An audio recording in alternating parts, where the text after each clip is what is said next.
Marxism and why does it matter today? In reflecting on this, they'll continue how they define Marxism, whether as a theory, a politics, or a critique of capitalism, and how it differs from other left positions like socialism, anarchism, or liberal progressivism. They'll also speak to why Marxism remains relevant in today's society, what problems in the world today call for a Marxist analysis, and how they might respond to the claim that Marxism failed in the 20th century. From there, we'll move into questions about Marxism's relationship to the broader left, how it has shaped political movements historically, and how it connects, or sometimes clashes, with contemporary struggles around labor, climate, identity, and anti-imperialism. Finally, we'll turn to the contradictions and possibilities of our current moment. What aspects of capitalism feel most urgent, and what openings or obstacles exist for Marxist politics today? Our first speaker is Chris from the Socialist Workers' Party. Chris works in South Philadelphia and across New Jersey as a rail freight worker and union member. He's been active in organizing against deportations and has written on working class struggles, including a piece on the deportation of Anu in Germantown. The Socialist Workers' Party sees itself as a revolutionary workers' organization and publishes works by Marx, Engels, Lenin, Malcolm X, and leaders of the Cuban Revolution. Our next speaker is Sandy from Philly Socialists. Sandy is an organizer and writer who contributes to Negation magazine and works on grassroots socialist politics here in Philadelphia. Philly Socialists focuses on community building, organizing around housing, labor, and political education, bringing Marxist ideas into direct engagement with everyday struggles across the city. Next, we'll hear from Betsey with the Workers' World Party. Betsey has been an activist since the late 1960s, beginning at SUNY Buffalo and continuing for over 40 years in Philadelphia. She's worked on prisoner solidarity and anti-war campaigns, and today serves as a managing editor of Workers' World newspaper. Her writing includes essays such as China Changes Everything, exploring international political economy and transit systems. She won first place for an essay titled Drilling into the Abyss in Cuba's Literature Festival in 2012. Our final panelist is Dom from the Communist Party USA. Dom chairs the Philadelphia Club of CPUSA and plays an active role in the African American Equality Commission and Black community organizing. They're also a part of the Labor Commission, focusing on healthcare and workers' rights, and write regularly for People's World, the party's publication. Their work bridges local activism and national struggles for labor and racial justice. We'll start with opening remarks from each of our panelists, about 10 minutes each, before moving into discussion and Q&A. To begin, please join me in welcoming Chris from the Socialist Workers' Party.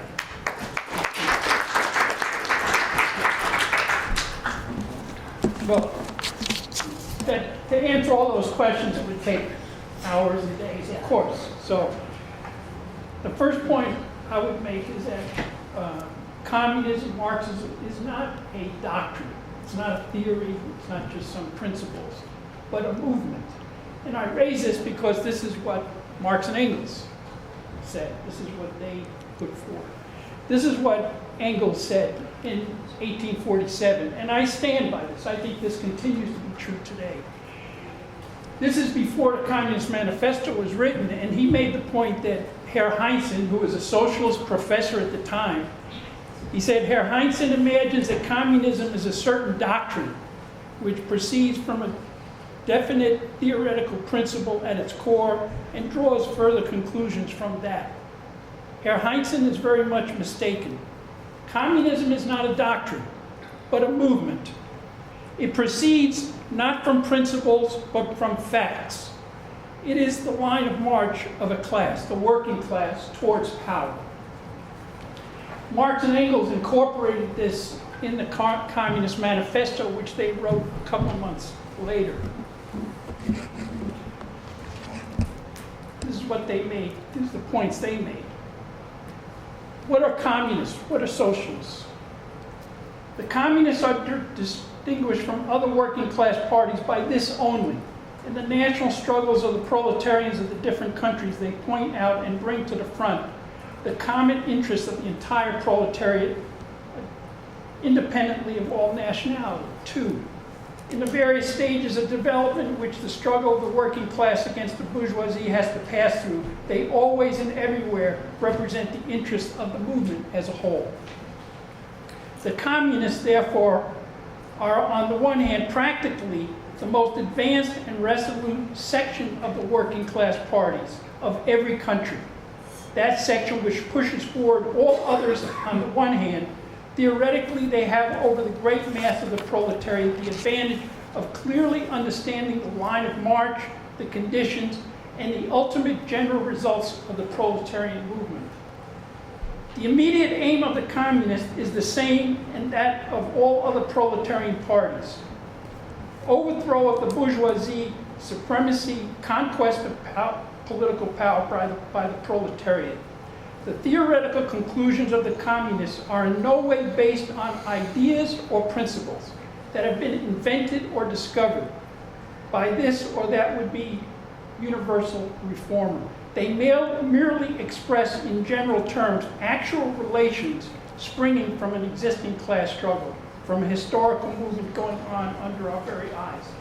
I raise that because, I haven't been on campus in decades, but among academic Marxists, it's a big theory, and but it's the movement of the working class. It's the movement of the working class towards power and the lessons that are learned from that. The Socialist Workers' Party, to help understand that, our origins go back to the working class militants who founded the Communist Party in 1919 in the United States out of the left wing of the Socialist Party who opposed the imperialist war, World War I. And they were the working class militants that wanted to emulate the Russian Revolution, the Bolshevik Revolution. That's where we come from. It was our party subsequently was founded in 1938. The Socialist Workers' Party is rooted in Marxism. It emerged out of Leon Trotsky's international fight in the 1920s and the 1930s to defend Lenin's communist continuity against the political counter-revolution in the Soviet Union and Communist Party led by Joseph Stalin. I raise that because to be able to understand where we came from, it's essential to be able to understand that, to be able to understand where you're at and where you're going.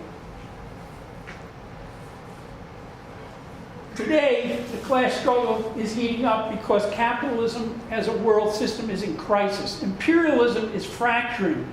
The imperialism world order that was put together by US imperialism after World War II is coming apart.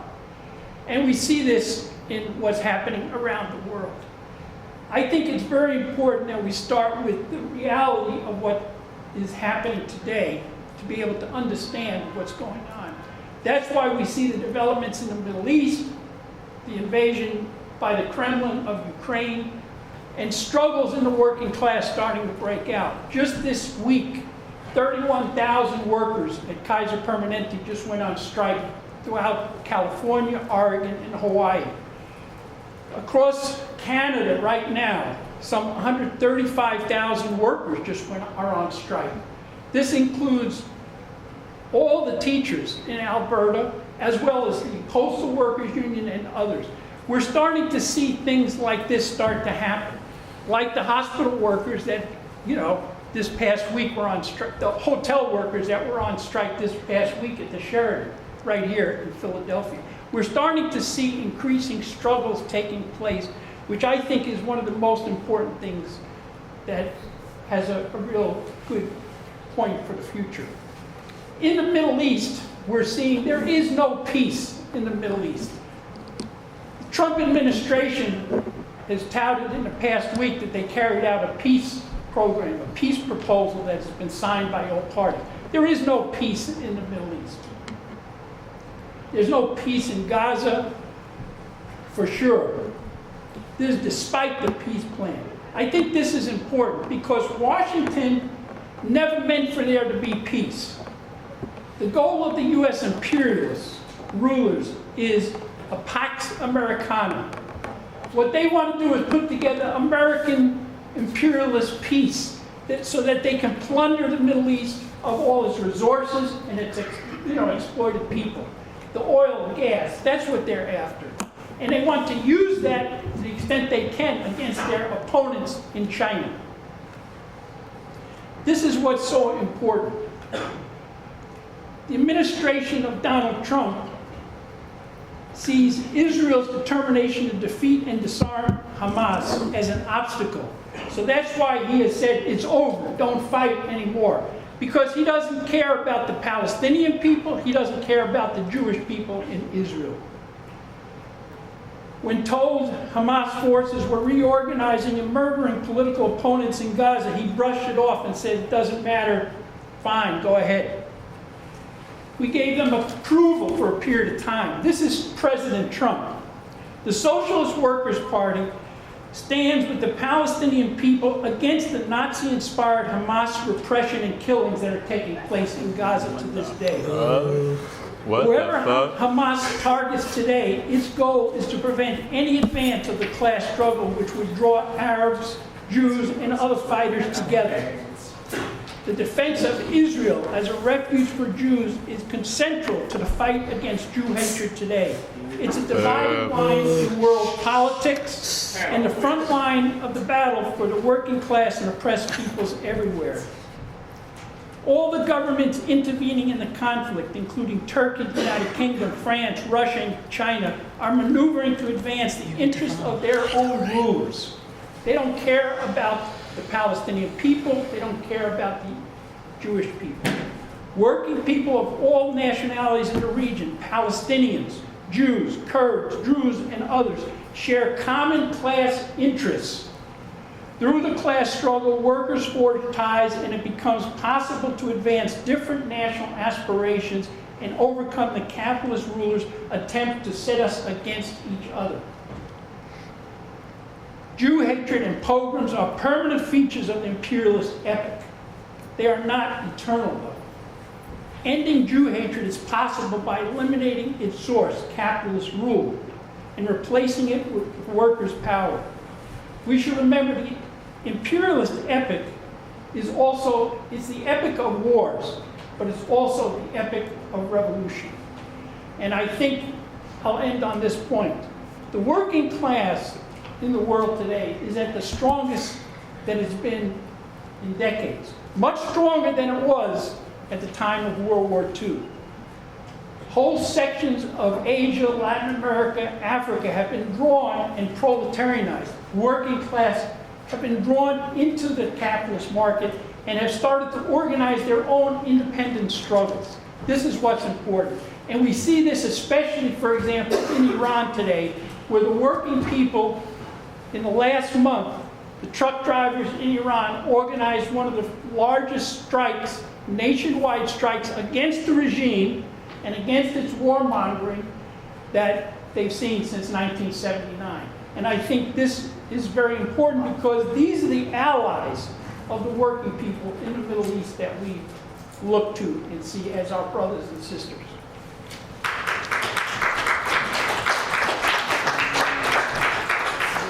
Thank you for that, Chris. We just asked to stay quiet while panelists are presenting their view. Yes, we will have a Q&A where you can ask the panelists whatever you desire. Next, help me in welcoming Sandy from Philly Socialists. Whatever works. Okay. Yeah. I'll just sit here. Can you all hear me all right? Yeah. Okay. What's up? So, yeah, for starters, this is not like just a disclaimer, this is not like the party line of Philly Socialists. We're like a broad tent org that kind of takes anybody who wants to do the work. So I'm just who volunteered to come along. You know, this is my takes, not the organization's takes necessarily. I wanted to start by talking about, I think, the liberatory current within Marxism. I think Marxism is fundamentally about freedom. It starts by saying, you're not going to go to heaven for the bullshit that you put up with here. You're not going to get a magic remote for that lets you do everything over. The way you live your life this time around is the only thing you'll ever experience, right? And given that, it's sort of a crying shame that for all of human history, the vast majority of people are stuck spending the vast majority of our lives toiling to the specifications of some other idiot who for no real reason other than that he could kill and starve you if you stop. Each hour you spend working will never return to you. The damage done to your body is not going away. And we're not even usually talking about like bullshit jobs or like, jobs at Subway like this phone was made with cobalt, mined by 6-year-olds, this Coke, fucking picked by unspeakable conditions, and this is not how the world has to be, right? No one has a birthright to the planet Earth. No one has a deed to the planet Earth. The Earth belongs to all of us for whatever can be worked out by, all of us. And I don't think you're going to get far as a Marxist with anybody if you aren't sort of out and proud about these sort of attitudes. This sort of like, why, revolution for what, et cetera. But it's also not specific to Marxism. I think you can find it in a lot of other liberatory traditions: anarchism, feminism, decolonialism, et cetera. And what is specific to Marxism? It's a great question. You can start with the manifesto. The history of all hitherto existing society is the history of class struggle. People don't like to be told what to do. There's going to be a fight about it. There's always a fight about it. In the past few centuries, capitalism has sort of complicated this by first giving our class, the working class, a huge personnel advantage. We have billions and billions of people due to the requirements of industrial production, and then sort of by premising itself on infinite growth in a world with finite resources and finite social need. Eventually it'll run out of things new kinds of things to sell and new things worth paying us to do. And then, when you have a whole lot of people hanging out together and nothing for us to do, really funny things start happening. I think like history, is continue to slow walk this choice to us of annihilation or emancipation. I think, I hope some of you it looks like many of you were on the internet on May 28th, 2020 when the police precinct burned down in Minneapolis. That was my eureka moment, I think, of like, oh, wait a minute. Oh, these fuckers bleed, right? Like this is not a fairy tale. This is going to like this when we outnumber them and when we're organized and we're angry and we already have, the rope to hang them with. There's not much they can do, So like I think that had a chemical impact for a lot of people, and that sent a lot of people out into the streets. And now there's sort of a question of what are we doing, in these lulls. It's worth noting that like 2020 would not have happened if not for a global pandemic that left a lot of the country stuck at home with nothing to do but talk to each other, kind of going hungry, mad about something, nothing, no content to the rage yet, and this is sort of the process that happens over and over again as modes of production are kind of reach decay. If you look at the American Civil War, Du Bois talks about how abolition was preceded by the fading relevance of slavery, which just wasn't as efficient of a system of production as industrial labor. So it was sort of the same choice given to the slaves, annihilation or emancipation. And so they got to conspiring and they chose emancipation over the decades leading to the Civil War. And I think the same thing happens in the decolonial revolutions, in Mao's China, in Algeria, in Haiti, in Vietnam, in Cuba, and today in Palestine. It's the bloodthirst of the colonizers gives this much more obvious choice of annihilation or emancipation. Okay, so why does it matter? I think hopefully we have a lot of young revolutionaries in this room asking, the right question, which is, okay, so what? What do we do about it? I think, first of all, you should continue to be studying and participating in decolonial struggles. That's still sort of the place where you learn this shit. We follow people who, we follow people who win. We follow people who fight. And whether that's the struggle for Palestine or the struggle amongst internally colonized folks, for police and prison abolition. I think if you fancy yourself a future vanguard, you probably, you're a student here, you probably shouldn't be in Platypus. You should be at SJP. You should be at the day at Zimmerman, noise demos every Tuesday morning, because that's, if you're trying to arm and educate this kind of crumbled American left, SJP is doing that, right? They're fighting the enemy and they're learning from that. I think in the long, maybe more programmatically, the plan, I think, is serve the people, fight the power, show people that they matter, that their lives matter, form plans together to keep people alive. At least we've been doing this with free ESL classes, free grocery delivery, probably free self-defense classes in the coming months. But then you do have to actually fight. You have to struggle over real stakes. You should seize space if it's possible. You should be brave. You shouldn't back out from what you're going to do because you're afraid for your job or for your cushy life. It's, they want you to have a job. They want you to have it. Like, that's how they win. They don't win when they throw us all in prison. There's too many of us. They need the velvet glove. They need that sort of like shroud of legitimacy. And that is a problem for them because it is all in decay. The Trump people talk about the factory jobs coming back to our shores, but thank you. The same jobs that hired 100,000 people, in the 30s need 1,000 people now. There's not much for us except, part-time jobs at Rite Aid, unlocking shelves of toothpaste. And that's scary, but it's scarier for them, honestly, because these jobs are barely solvent themselves. And if these guys can't make it make sense to keep us busy, really funny things start happening. In short, I think the fascists have a plan for the 21st century, which is burn through the working class population through automation, ecological devastation, and military action. We have a plan to raise an army to defeat these fascists and rid the world of their ideology, restructure the world around non-domination, collective self-rule, and ecological renewal. The choice is the same for us as it's been for American slaves, as it's been for colonized people the world over. It's annihilation or emancipation. And this time it concerns everyone. So, thank you.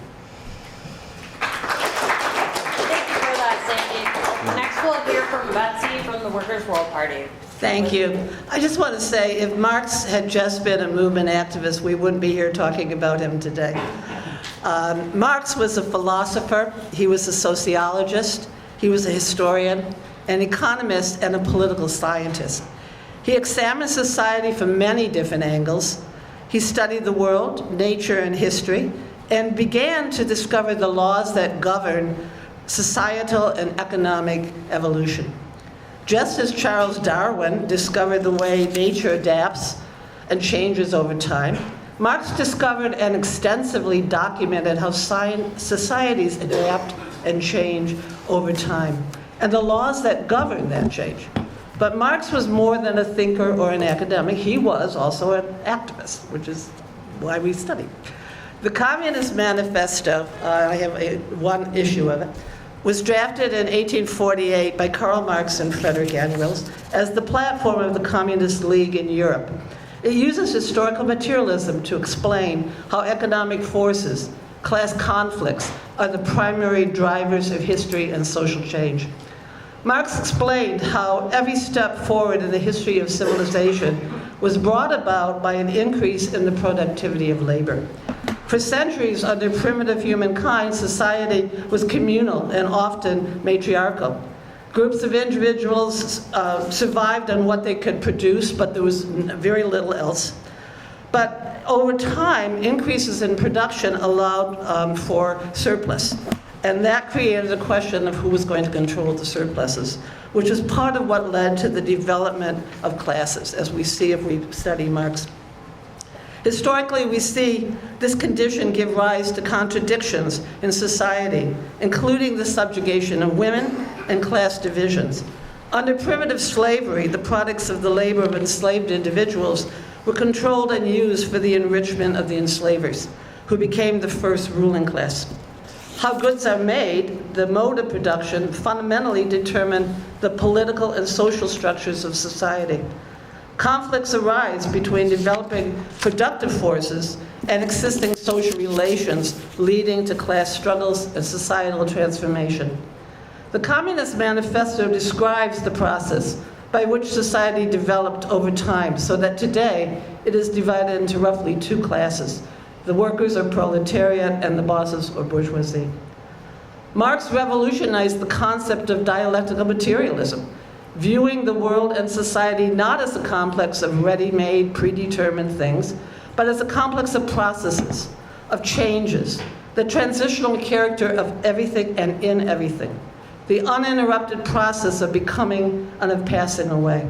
According to Marx, quote, dialectics is the science of general laws of motion, both of the external world and of human thought, end quote. Historical materialism applies the principles of dialectical materialism to the study of society and its history, and recognizes that history and society develop based on material economic conditions.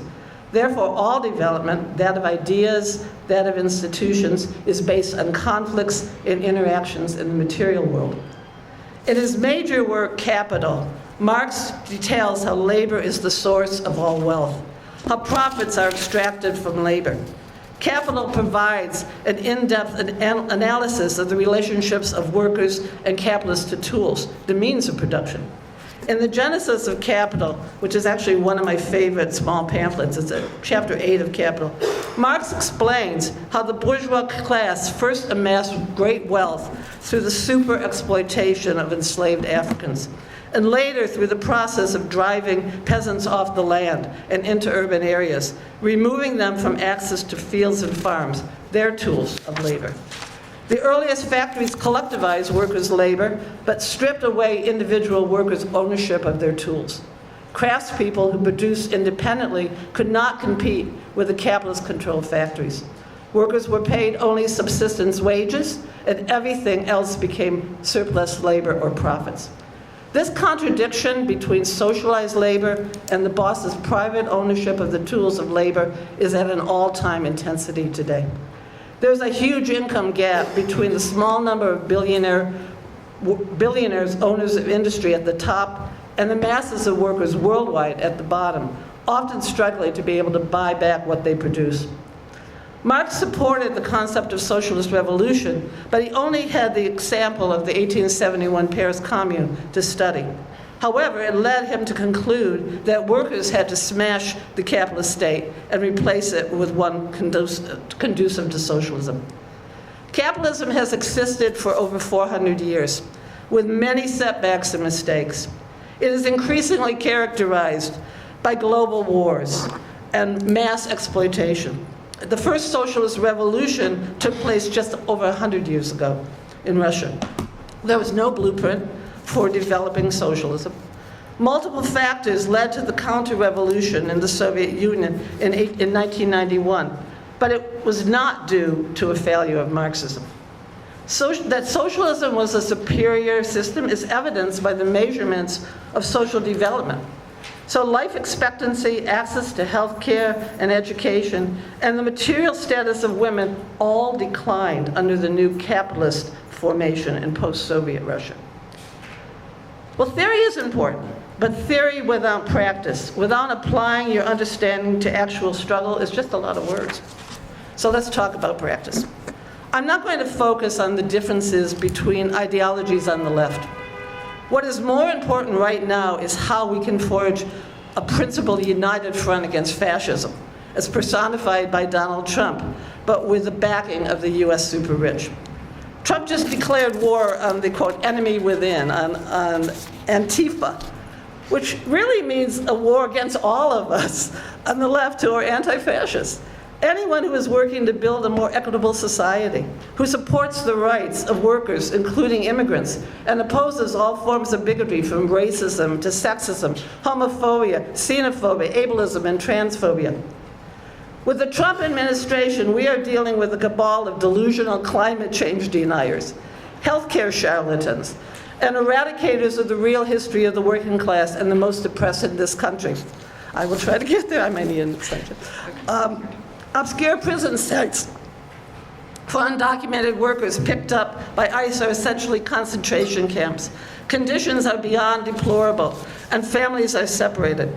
Trump's war budget is over $1 trillion, and he is increasingly threatening wars against Venezuela and China and Iran and more. Workers' World is a Marxist-Leninist internationalist party, and we've been around for 66 years. But we don't think you can make a revolution from the sidelines. You know, you have to get in there, you have to be involved with where the struggle is in order to understand what's going on and to gain the credibility to lead a revolutionary mass movement. You have to be on the front lines of the many struggles that involve the working class. Our members are active in many coalitions. Here in Philly, that's the Palestine Coalition, Healthcare Workers for Palestine, the Anti-Imperialist Alliance, Mobilization for Mumia, Korea Peace Coalition, and various anti-ICE movements. Nationally, we have helped with many anti-imperialist actions as organizers since the Vietnam War. Our party has comrades in Buffalo who helped form the first Starbucks union. We are a much more intrinsic part of many movements in the cities we are located than most of other parties. We have a good sense of the pulse of the struggles going on. And also today, you know, we see that the bourgeois media even admits that the percentage of young people favoring socialism is at an all-time high. You know, with the daily, hourly contradictions of modern-day capitalism on full display, the teaching of Marxism is more relevant than ever. We live in the wealthiest society on earth, but its wealth is just for a few. The great levels of poverty for many. Modern technology has programs that will translate other languages, giving you the means to be able to, you know, communicate. But the technology also has weapons capable of wiping out entire populations. The technology of 21st century capitalism leaves us one step away from another catastrophic war. While we have science to better everyone's life, under profit-driven ownership, science is used to replace human labor with machines in the chase for ever higher profits for the few. Technology means to replace all but a few hands-on labor. The major contradiction for capitalism today is because robots and AI technology can't buy back what they produce. So it's becoming increasingly clear that the US is not a democracy, but a class-based political system rapidly moving toward the right. Trump's move towards fascism is meeting with little opposition from the Democrats. Both major parties champion programs that benefit wealthy corporations over people's needs. Marxist analysis, that is the struggle between opposing classes that moves and changes society, is proving truer than ever. Thank you.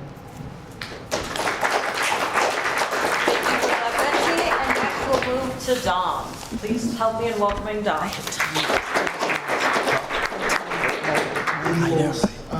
don't have anything prepared. I'm not a pre-prep kind of guy.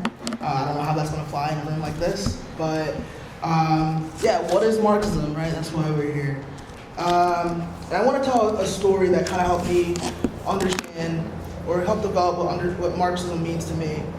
A couple years ago, I was talking to a comrade in the party who had years and years before worked in the finance industry on Wall Street, right? Before he joined the party, obviously. And he was working on Wall Street around the time of the 2008 financial crisis, where obviously shit was in disarray, and even the capitalist class was like freaking the fuck out. And he was telling me how he, I don't know what the hell his job was, but he was in a room with all these, people who work in the finance industry, these, big, I don't know, whatever you want to call them, big guys, whatever the fuck you want to call them, fat cats, whatever. And they literally, freaking out about what to do, where do we go from here, the stock market's crashing, everyone's doing real bad with money. And they literally pull out Marx's Capital to figure out what to do next in terms of the economy. And that's when I knew, I had been in a party for a long time, had already accepted Marxism as an idea for a few years at that point. But that's when I understood that Marxism is not a religion, obviously. It's not a prescriptive list of things to believe, obviously. Marxism is a very potent and it's not 100% foolproof, obviously. It's a very potent science. It's a tool that anyone clearly can use for their own needs. And clearly the capitalist class, they know what Marxism is. they know the strength and the power and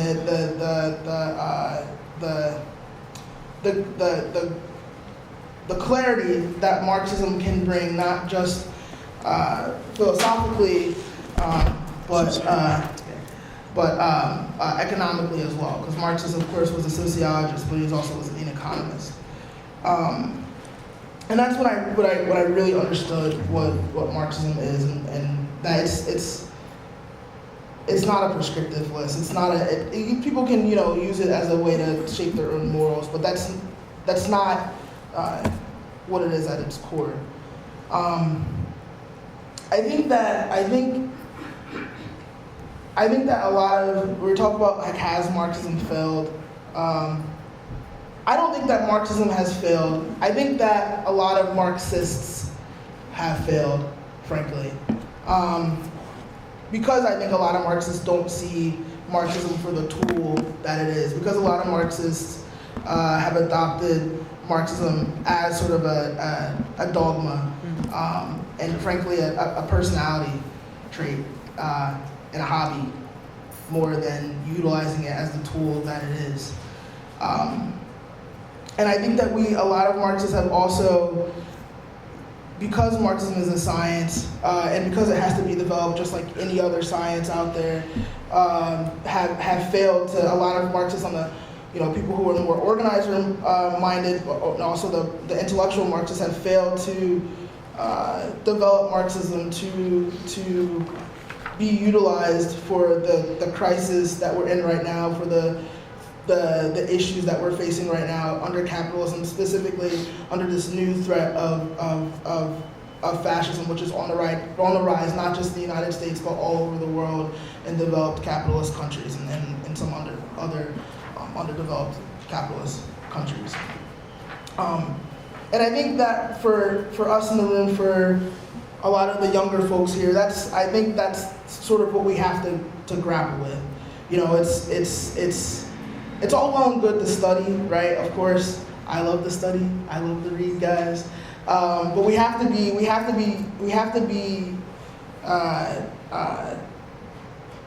utilizing Marxism for the tool that it is. As my friend said here, that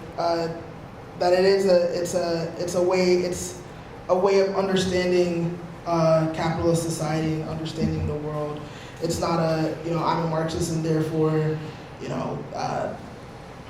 liberation, and I'm waving a red flag that says liberation. That's not what Marxism is.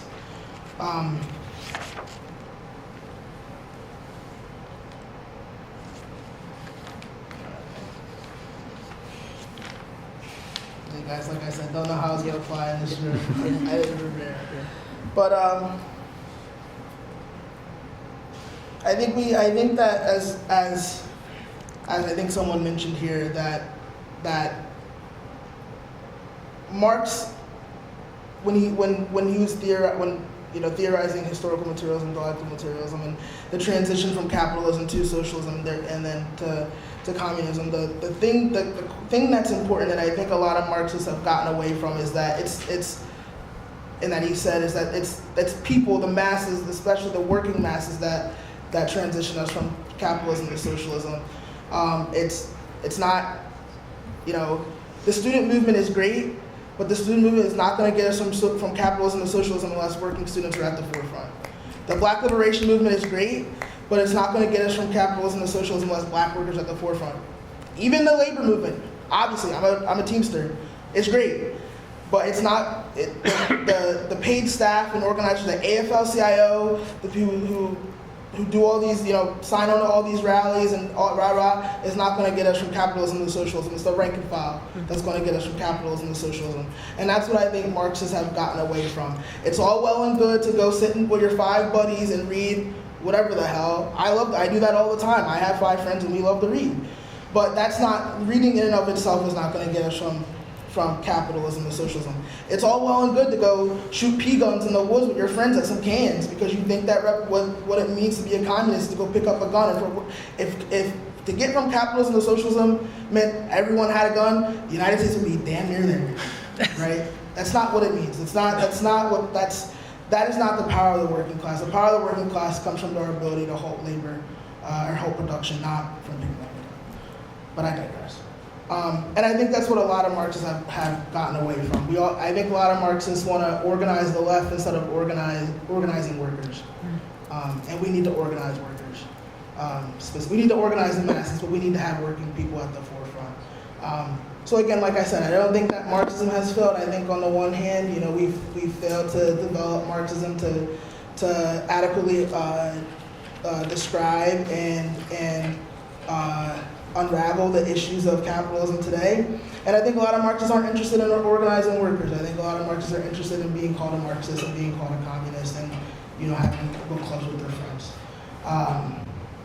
So I think once, and as my friend said here, if we can develop a united front against the current main threat under capitalism today, which is the rise of fascism. We even want to say rise at this point. It's kind of weird. I think that and have Marxists be able to be a unifying force in explaining the need to unify the working class across racial lines and gender lines and religious lines and so on and so forth. If Marxism can do that, then I think Marxists won't fail, right? If Marxists just want to,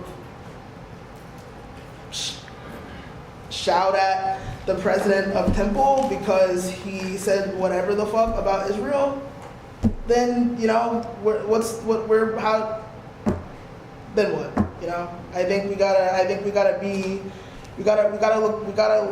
That's all well and good, of course.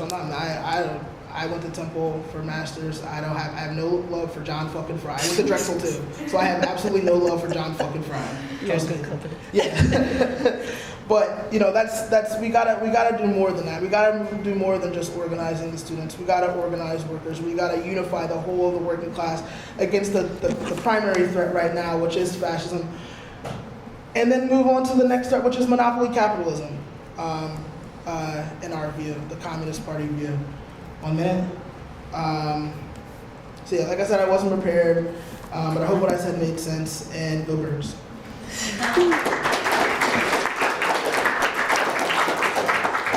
Thank you everyone for those remarks. Now each panelist is going to be given up to 5 minutes to respond to the thoughts that came up while they were listening to other panelists, just making more remarks. Let's start with Chris. Well, I think I work in South Philly out of, taking freight trains. And one of the things that we found is that there's big discussion now among workers that the problem is not just Trump, the Republicans, but the Democrats. Both parties. The bipartisan two-party system, which you have this con game year after year after year. And so the question of organizing independently of the Democratic and Republican parties is essential because overwhelmingly people see that neither gets us far anyplace. So that's the Socialist Workers' Party. We raise the importance of organizing independently. That's why we run candidates across the United States against the Republicans and the Democrats. We don't support the Democrats, which overwhelmingly you see the leftists supporting the Democratic Party. And whether it's in the city of Philadelphia, throughout the United States, you see it over and over again. And when you subordinate yourself to the capitalist parties, you give up your independence, you give up any possibility of fighting. When we voted in the rail union 2 years ago to strike, what happened? The Biden administration stepped in, supported the boss's contract to shove the contract down our throat. It was a totally bipartisan thing. This is despite the fact that the union leadership had organized to support the Biden administration and organized to support Kamala Harris. So what happened? We ended up getting screwed by the same people that our leadership had organized to support. So we have to organize independently. What we're seeing is more and more workers are coming to the understanding that we have to stand up not only to the boss, but to the government's parties. The flight attendants in Canada did that. They went on strike. The government of Canada forced them, said that you got to go back to work, and they said no. And now we're starting to see that that's going to be posed for all kinds of other workers like ourselves, the rail workers and others that are held in check by the Railway Labor Act. So I think that's the biggest challenge that we face right now, is to organize independently of the capitalist parties. Great. Now, Sadie. What's up? Yeah, I mean, I think I agree with a lot of the points across this panel around the sort of the communist question of like, yeah, we need to form a united front. We need to, get out of the reading circle and like kind of engage and stuff. And I think,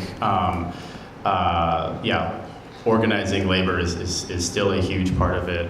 Still a huge question, and even as capitalism is in decay, it's not like we're all running out of there's still shit to do. There's still shit to fight about. One thing I will say is that I've been picking at lately is it's not a it's not a discursive task often. Like, I mean, we're up here debating and like hopefully folks walk away with like different ideas, but the actual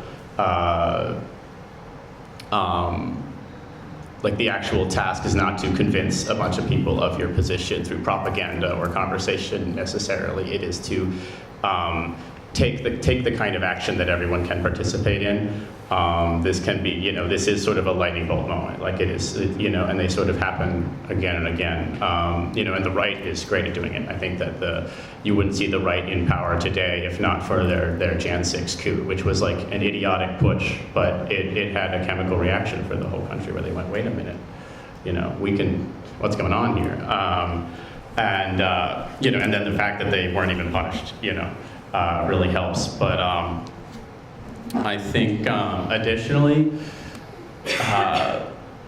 one interesting difference between now and a lot of 20th century struggles, I think, is that people often come to these questions politically before they come to the questions on the level of subsistence. I mean, I think that's because a lot. You have a lot more literate workers. Like in the and the CPUSA was kind of the work that taught most workers to read and write back in the early 20th century, or like whichever party we want to talk about while it's going on. And that's just not the case anymore. And that's, because liberals won the Cold War and the general communist movement isn't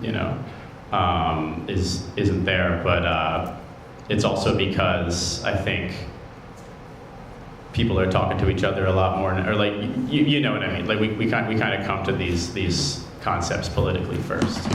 And so if you want to engage people, you have you kind of have to start with these big questions, which is kind of exciting because it is a question of putting forth the whole communist program. It's a question of putting forth communist construction. It's not as simple as just, oh, what if we had higher wages? What if we had more break time, et cetera? And everybody knows it. But I'm not going to ramble any further. I think that maybe might be all I need to say. Great. Thanks. Now let's hear from Betsey. Yeah, I forgot to plug our paper, which comes out as a print issue monthly and as a PDF every week.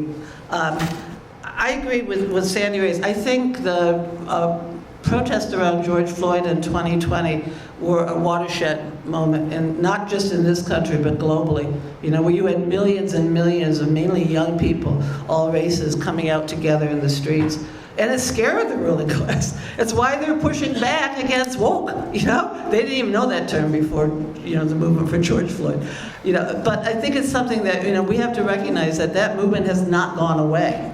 That movement, many of the activists in that movement became part of the very current and recent struggle for Palestine, for Gaza.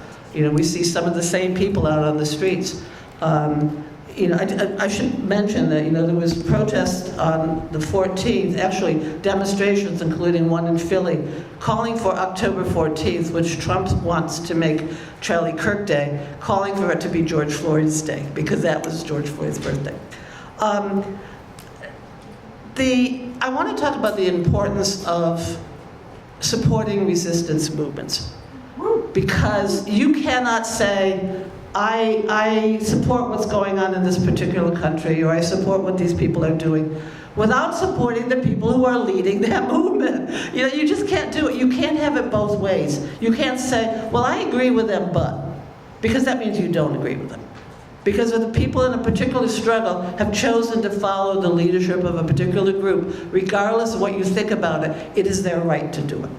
And it is our task, really, as people here in the middle of the belly of the beast and the soul of imperialism, to stand up with the people who are fighting imperialism, wherever it is. I agree very much with Dom on the importance of working class and working class struggles. And I think, you know, the working class is primary. But that doesn't mean that fighting sexism is secondary, or fighting racism is secondary, or fighting for immigrant rights is secondary, or fighting transphobia is secondary. We are all part of the working class. The working class is complex, and it's, you know, when you look at it from a global perspective, it's even more so. And the last thing I want to raise, actually I want to plug a book too. It is so important in this country in particular, in this capitalist bastion, that we defend the workers' states, that we defend socialism where it's being built, even if it's not perfect. That we look to Cuba, that we look to the DRPK, that we look to Venezuela, and that we look to China, you know, which is really leading the way in a lot of ways, to say, okay, we might not have done it the way they're doing it, but they're doing it. And they're up against all kinds of pushback from the imperialists, and yet they're doing it. And they're raising the standard of living for their people and other people around the world. And you know, we have to be paying attention to that. We have to take off our I'm an American hat and look at yourself as a globalist if you're going to be a Marxist. But I do want to plug this book. It's edited by Keith Bennett and Carlos Martinez, and it's on China at 75. And it really, if you don't have a copy, go online and get one. But I think it really helps us here understand why the revolution in China did not look like the revolution in the Soviet Union. They were not modeling their struggle on a European model. They were modeling it on their own historic experience. But nonetheless, it is a viable, developing socialist country. So I encourage you to do that. And in terms of raising things, I want to give a shout out to the students and workers for the general strikes in Italy that took place over the last few weeks, that shut the country down over the flotilla, over Israel blocking the flotilla. That's the kind of labor struggle I think we want to embrace. Go ahead, Dom. Yeah, I wanted to agree with Betsey's point that back in the day when the communists, the early communists who formed the Communist Party split from the Labor Party, it was precisely because, or not the Labor Party, I'm sorry, the Socialist Party. It was precisely because lots of socialists thought, oh, racism is something that can be solved sometime down the line, and it's not an issue for right now. But it is clearly, in 1919, racism wasn't an issue right now, right? It was. I don't know about that one. But it's an issue obviously today. Racism is a working class issue because racism is one of the primary ways that the capitalist class keep working people divided. Sexism is one of the primary ways that the capitalist class keep us divided. And in all forms, queerphobia and all other sorts of bigotry. So it is a working class issue. It's not an issue to be solved at some later point. And I think that line of thinking manifests in so many ways unconsciously in lots of socialists, and this is not me, I'm just pointing out a fact. Like, we could say Kamala's name right, like it's because she is a Democratic politician who was a black woman, and we're all in here like communists and socialists and Marxists. People think that is a pass to be racist towards her. It's not a pass to be racist towards her at all. AOC, lots of people think she's annoying. I don't mind her that much. Not a pass to be sexist towards her, okay? It's not at all. In fact, if you're sexist, if you call yourself a communist and you decide to be sexist towards someone who you view as a part of the capitalist class, guess what? You're not a communist. You're a loser. So there's that. So what is it? Those are all integral parts of the working class struggle. The other point I really want to make here is, and again, this is, I don't know, I'm being friendly, but independence is not just something you can declare. I can just say I'm independent right now, and guess what, guys? I have a girlfriend. Like, it doesn't matter if I say that I'm independent, right? You know, independence is something to be built. And whether we like it or not, whether people in this room like it or not, the working class has not, in majority, abandoned the two-party system. Yeah. It hasn't. And if we're Marxists and we're scientists, then we have to contend with that reality. It's a reality. It's the facts. I can go run for city council in 2027 as a CPUSA member. How many votes do you think I'm going to get? It'll be every single person who's registered as a communist or registered as a member of the Communist Party USA, and maybe some friendly people. And what did I do? Did I seriously contend with the two-party system? No, I didn't do shit. I got a couple hundred people to vote for me, and it made me feel good for 5 minutes.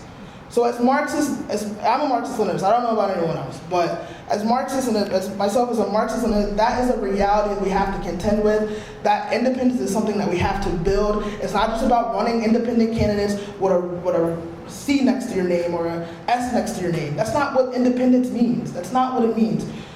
A majority of working people are still engaged with the two-party system, admittedly, of course, they're getting sick of it, right? They are getting sick of it. We know what the approval numbers are for the Democratic Party. That's not a secret, right? But that doesn't mean that the majority of the amount of working people that we need to win are done with it. That's just not the reality. So we have to work within the two-party system. Lenin said this very great thing, where he said, I want to support the Hendersons, who was a politician at the time, in the same way a noose supports a hanged man. Because having the Hendersons govern will prove that I'm right. Will prove that I am right about what I say about them. So that's how we have to view these politics. We need them to govern so that it proves to working people that we are right. And if we just throw our hands up and say, no, I'm independent, then that's not going to prove shit to working people. They're not going to give a fuck. They don't give a fuck right now. And throwing our hands up and taking a step back from the real politics of this country is not going to win us shit. So we have to really contend with that fact as Marxists.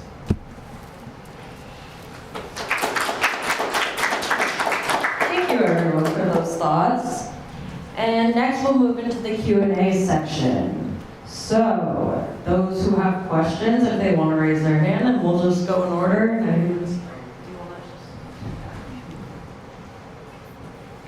Hello. So I think a lot of you talked about the transition from capitalism to socialism, and a lot of you talked about defending socialist states, especially China and Turkey, whatever.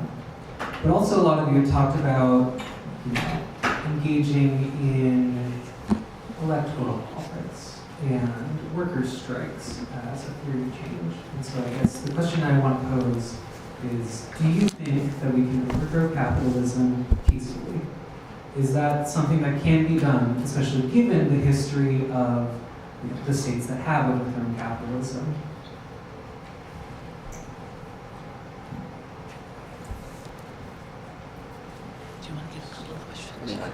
How do we answer them? Yeah, so if any of you guys want to respond, we'll just go down the line. You could just say pass if you don't want to respond. I think the capitalists are going to resist as we fight them. That's what they do every time. So we have to organize to defend ourselves. I don't think there's no case that I can see where capitalists will just cede control. I don't think there's any possibility of gaining power through the election process. It's going to be a fight in the streets organized by millions and millions of working people, like the Bolshevik Revolution. It's going to be like the Cubans when they took power. And every time there was a revolutionary struggle. I think it's going to be a fight. I think it's going to be a war. I think you can kind of it's fun to read the nonviolent theories of change, like Gene Sharp talking about different oh, you can do this mass action, and studying Occupy Wall Street and the Arab Spring and all that stuff, and but the thing is, they always sort of fumble the bag once they actually get into state power or whatever. It's they don't have a theory of state violence. the state just kills people. That's just what it does. They don't have a real like theory of that. So once you get to that point, it's like, well, what do you? Come on. So there is, you know, even if everything looks, you know, looks PG, there's a danger of picking up the gun too soon. But it's just called having good strategy. So yeah. Yeah, just 2 points, and I think, you know, independents are actually probably equal in numbers to either Republicans or Democrats. I mean, every study you shows pretty much So where do they vote? a third. They can't register to vote because they're not an independent party. They still vote. It's a peace party. But anyway, that's not my point. If we look at what Trump is doing right now, sending troops, federal troops, to major urban areas, to Chicago, to Washington, to LA, you know, he would like to send them, I would guess, to Baltimore. Philly is probably on his list. That is state apparatus basically being sent in to say, shut up, everybody, and follow my plan. You know, that's what we're up against, and we can't sit down and negotiate with that. You really have to be ready to overthrow that. I am so glad to see the kind of organizing going on in all of these cities where people are just coming out by the thousands to say, no, you know, we're standing up to this. Giving people whistles so that if they see ice, they can blow the whistle and let people know ice is there. You know, coming together. There's an excellent article, an op-ed piece rather, in the Inquirer this week written by a unionist, Pat O'Connor, from one of the buildings trade, along with a domestic worker who's a migrant, and saying we have to have solidarity between unions and immigrants. You know, and that's the kind of thing I think we have to do. But in the long run, we are going to have to be able to take on the capitalist state, not take it over, take it down. Yeah, as a member of the Communist Party, I don't advocate for violence because the Red Scare. But, I mean, we know, just as my friend down there said, we know what the capitalist class does, and I'm for working people taking power, and you guys do with that. Read between the lines. Sorry, I'm just going to get my question out of the way at first. So I wanted to return to basically the prompt of what is Marxism and why does it matter? And just off of all the presentations that I did, thank you very much. I enjoyed listening to the thing. I was thinking of something, Chris, you said about, I guess it's the Heinz, to some communist, where he goes, oh, you start with ideals and start with facts. And so I was thinking about, okay, you know, in Marx's view, basically, he's saying, if workers kind of don't follow what I'm saying, and maybe Marx is wrong, by the way, but at least this is what he understands, he's basically saying they're going to create more capitalism, that the workers' movement will create more capitalism. And so that would be the only reason why you would even need Marxism. Otherwise, you can just go with one of the communisms that existed at the time. And the reason I bring this up, and I think Sandy, you brought up the George Floyd protests in Minneapolis, and I remember for a lot of my friends that was a very pivotal moment, like politically for them. I don't know if it was for you, it might have been earlier, but it certainly was a major moment for a lot of people. And then I was thinking of also, Tom, you were talking about, you know, like freedom movement can matter, the labor movement can matter, all these things can matter, but if they don't have, say, workers at the vanguard, then it's not enough. Or it was, I know I'm paraphrasing, but it was kind of something like that. And so again, to me, this raises this question that then Betsey talked on in her presentation of Marx is not just an economist, he's everything. And he almost had to be everything because the whole problem of capitalism is like a deep problem of which Marxism itself is as much a part of as the shoes I'm wearing and the AI you talked about as well. And so in a sense, the only meaning that Marxism could have is that it would have to say something about, as you were saying, these movements that we have to participate in as opposed to reading books all day, that there's something about them that if they don't get this, they're going to, whatever their intentions for capitalism and imperialism, all the things that we don't like, and that all have affected us and made us very irate and indignant and wanted to tear the system down and everything. I'm sure you guys can say much better than me. So the reason I say that is still today I'm kind of like, yeah, maybe Marxism doesn't have anything to say to people at SJP or to the labor movement or anything today. And yet, nonetheless, people enter these movements and they reach for Marx somehow and for some reason. And I'm trying to get at what that is. Like, and so I think like that's kind of the basis of the question of like, there's socialism, there's communism, but why do people reach for this guy Marx? He's just a dude, famous person. And so why does it matter? Why do people need it? Do they need it at all? They might not need it. You know, that's like a question we try to raise with platypus. That's why we have the funny animal up there. So, yeah, that's kind of my thought. I was wondering if anybody wanted to respond to that.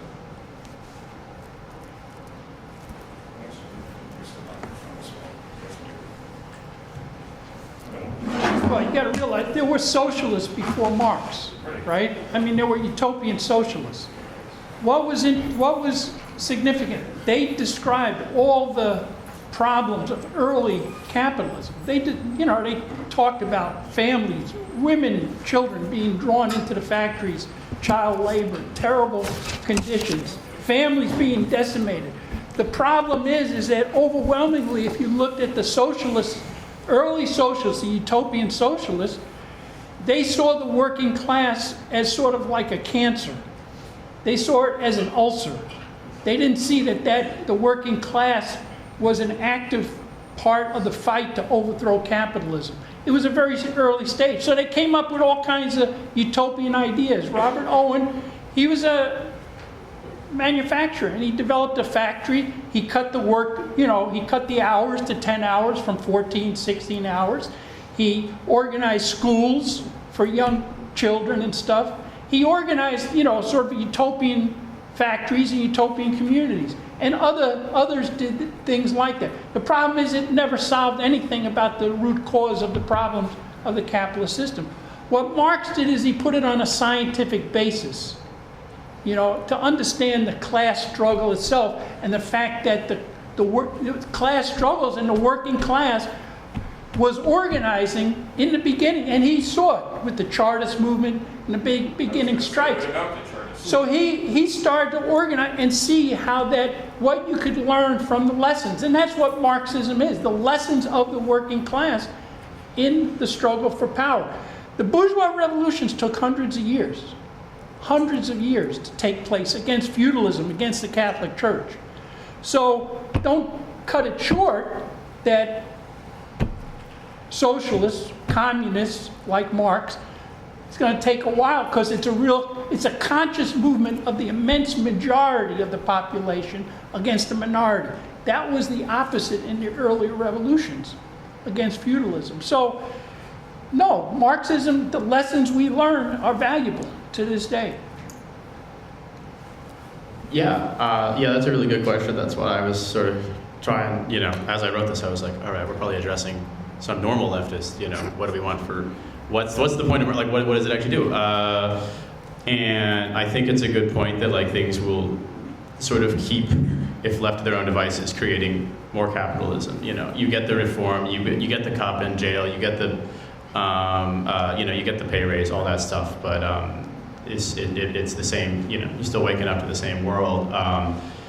And I think the answer is just put politics in command. We are trying to restructure the world around non-domination and in a way that is pretty hard to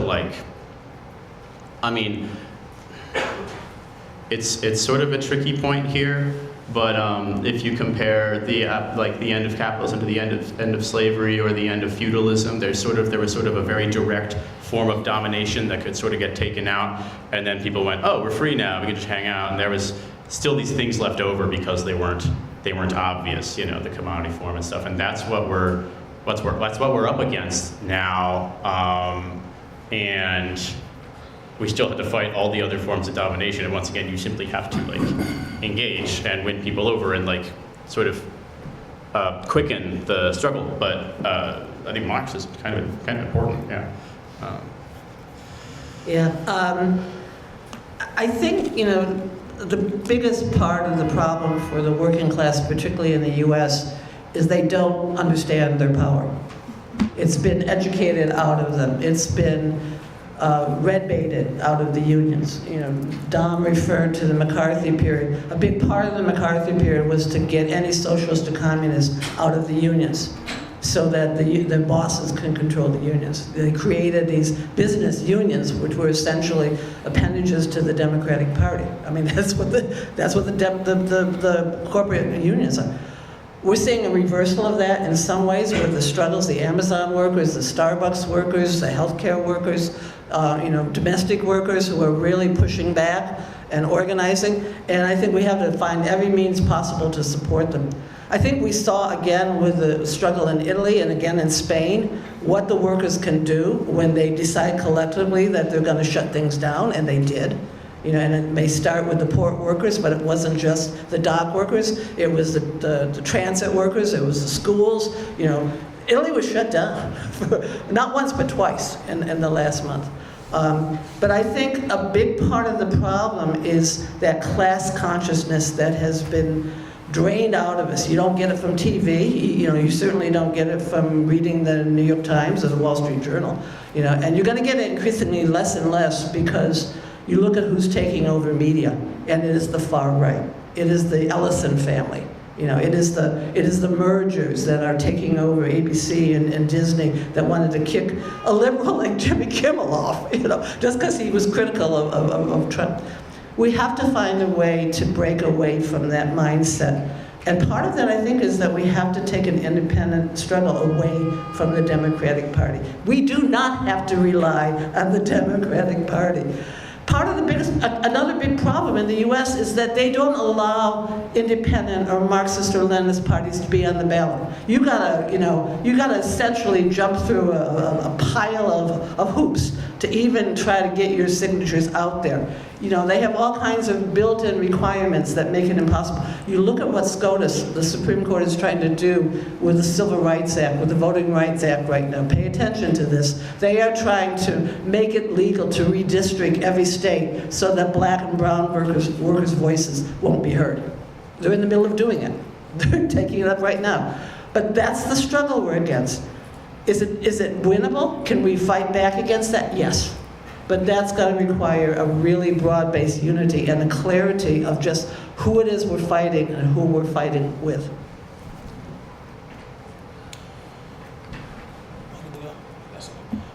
Yeah, like I said earlier, I think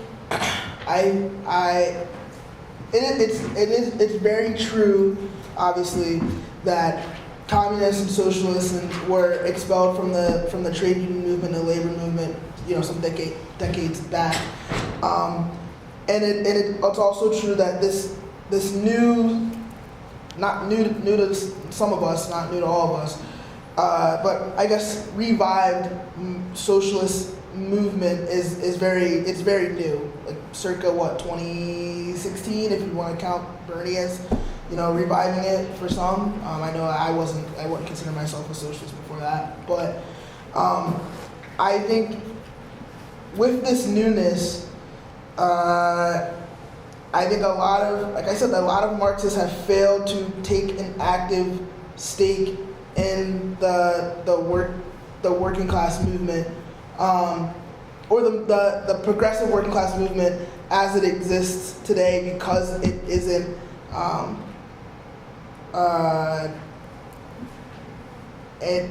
Marxist enough, or ostensibly Marxist. And I think that's a big error. I think, as I said, we have to understand and accept workers where they are, and it's not to say that we shouldn't be doing independent organizing. I think we should be doing even organizing independent from some of these corporate unions that don't want to organize workers, or from the AFL-CIO that isn't all that interested in new organizing, at least in my experience. But we also have to recognize where the politically active, where the movement is, and how the movement is being mobilized, and for what reason, and by whom. Like I said, I could not give any. I would be way more successful being an operative in the Democratic Party than being just some guy in the CPUSA, if I really wanted to have a political career or anything like that.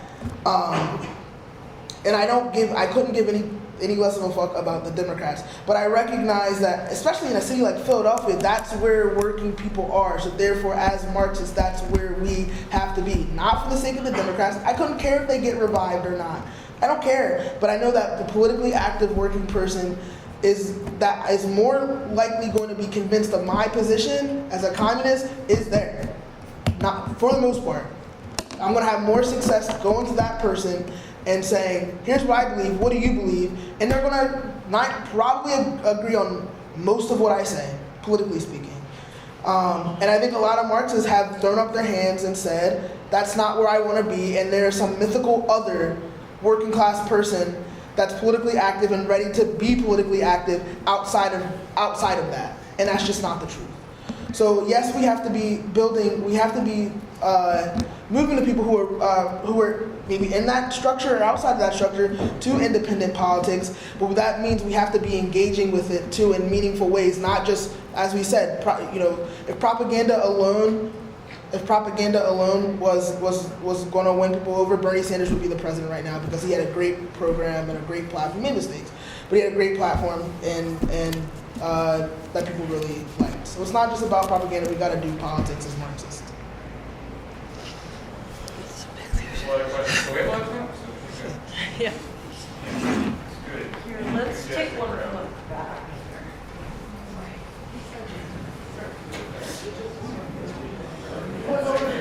So, I recently, over the last few years, have read volume 1, 2, and 3 of Capital, and I found that to be incredibly eye-opening, particularly how wages are a mask, or what Marx called a fetish, to mask, the exploitation, how that the wage isn't the value of the labor they produce, how the rate of profit is a mask for the rate of surplus value, and it kind of hides that. But the turnover time was very fascinating. But the one thing that was most fascinating to me was the reproduction schemas in volume 2 and how the reproduction of daily life of the society. And so that is something that I feel is highly important to be talking about how the society cannot reproduce itself. For instance, I was once at an industry conference, and the secretary of the Pennsylvania Department of Transportation was speaking at this conference, and he was very upset that they didn't have money for SEPTA, and that the business community in SEPTA was really needing the Chamber of Commerce, who aren't normally known to be leftists. He had to point that out. He said that the business people felt like if SEPTA funding wasn't restored, it'd be disastrous to the economy of Pennsylvania. And then he'd say, but then you'd go out into the rural parts of Pennsylvania, and you'd go out to, the rural parts of Pennsylvania, because they would want funding, and not for SEPTA, but for roads and bridges. Because the roads and bridges in the state and the country are falling apart. And so, and that's being split on political lines between the Democrats and the Republicans. And, just that the reproduction, I feel like that's one of the most important things we can be talking about. And I feel that a lot of Marxists haven't read all 3 volumes of Capital. And so I think that's something that we should be doing. And I think that our economic analysis and a lot of the papers that I've been seeing seems to me to be very superficial. And so I wanted your guys' thoughts on that. It's a lot there. I don't know if I even want to respond to it. Yeah. I'm going to summarize it, a thought on reproduction. Well, and also the economics. And the economics. Just the economic basis. And you don't have to answer this all, but we have a lot of questions. But Pass. I don't want to Pass. I don't know if I have anything. It might come up again. Keep that in mind. Okay. Other We'll have other questions? questions. Great questions. Okay, I'm going to go in this direction. Hi. So, I have kind of a multi-part question. So I do find socialism, communism, even anarchism, generally appealing. I guess my main question is, given the material conditions now versus when we've seen successful socialist revolutions in the past, how do we account for, say, nuclear weapons and the surveillance state, all which makes like an underground Bolshevik party formation much more difficult, like in the United States. And I'm guessing, like I've heard that, like for example, Tom, you're a Marxist-Leninist, right? And so that would imply that the solution to that is not relying on like working class sentiment necessarily, but rather an educated vanguard party who carries out the revolution on behalf of the working class, which is slightly different than the position of meeting the working class at their level with the Democratic Party, which I guess is a little bit confusing for me, and why I'm wondering from the panelists, what is the like tangible steps there? In the past, when we've seen this revolution, maybe the government was weakened from war, or like Tsar Nicholas II, he was like a horrible leader. Everybody hated him. It was easy to support the party in opposition to him, i.e. the Bolsheviks. So I'm wondering in the United States, how would we see this kind of momentum, and what are some ways to engineer that violently or peacefully?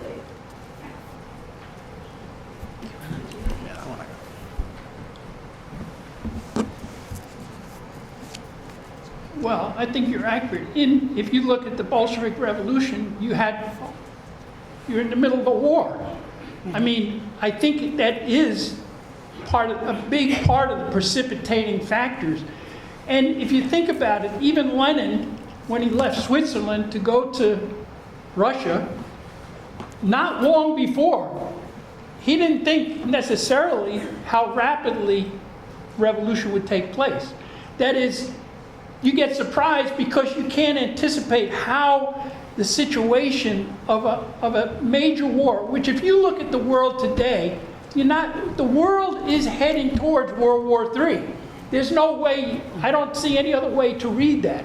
It's heading towards fascism and war. I think you could see that beginning with the Iraq War and all the subsequent wars that have been taking place. And so these have an acceleration on the consciousness of working people. So the consciousness that exists today won't necessarily be what will be the case tomorrow. We saw that after in 2008. We saw that, like, for example, just on the railroad. The railroad is not, our union is not a radical union. But 2 years ago, we voted to strike, 12 unions voted together, 115,000 workers. It was the first time in decades that had happened. Why? Because the conditions had gotten so bad, and that's what's changing things. The conditions are getting worse and worse. And if you put that together with driving towards war, then I think the consciousness and the changes in the working class, can change very rapidly. And that was true in the Bolshevik Revolution. It was true in all revolutions if you look at them. And so I think this is the fact. We have to organize today based on the very immediate conditions we face. When I was on the picket line last week with the hotel workers, one of the workers described to me, this was the first time they'd been on strike in Philadelphia at the Sheraton. He worked there 18 years. You know how much he was making? $16 an hour.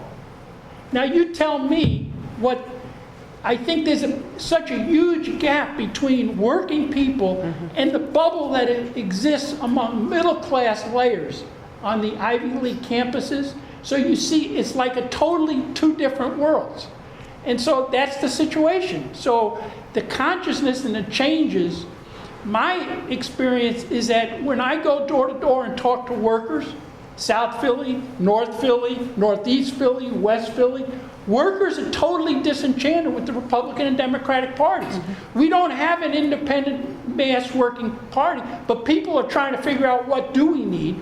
And every time they go up, the sanitation workers went up against the city hall, Cheryl Parker. And so you know what kind of discussion there was? She gave us the shaft. And we had organized through our union to support her in the election. So this is changing people dramatically.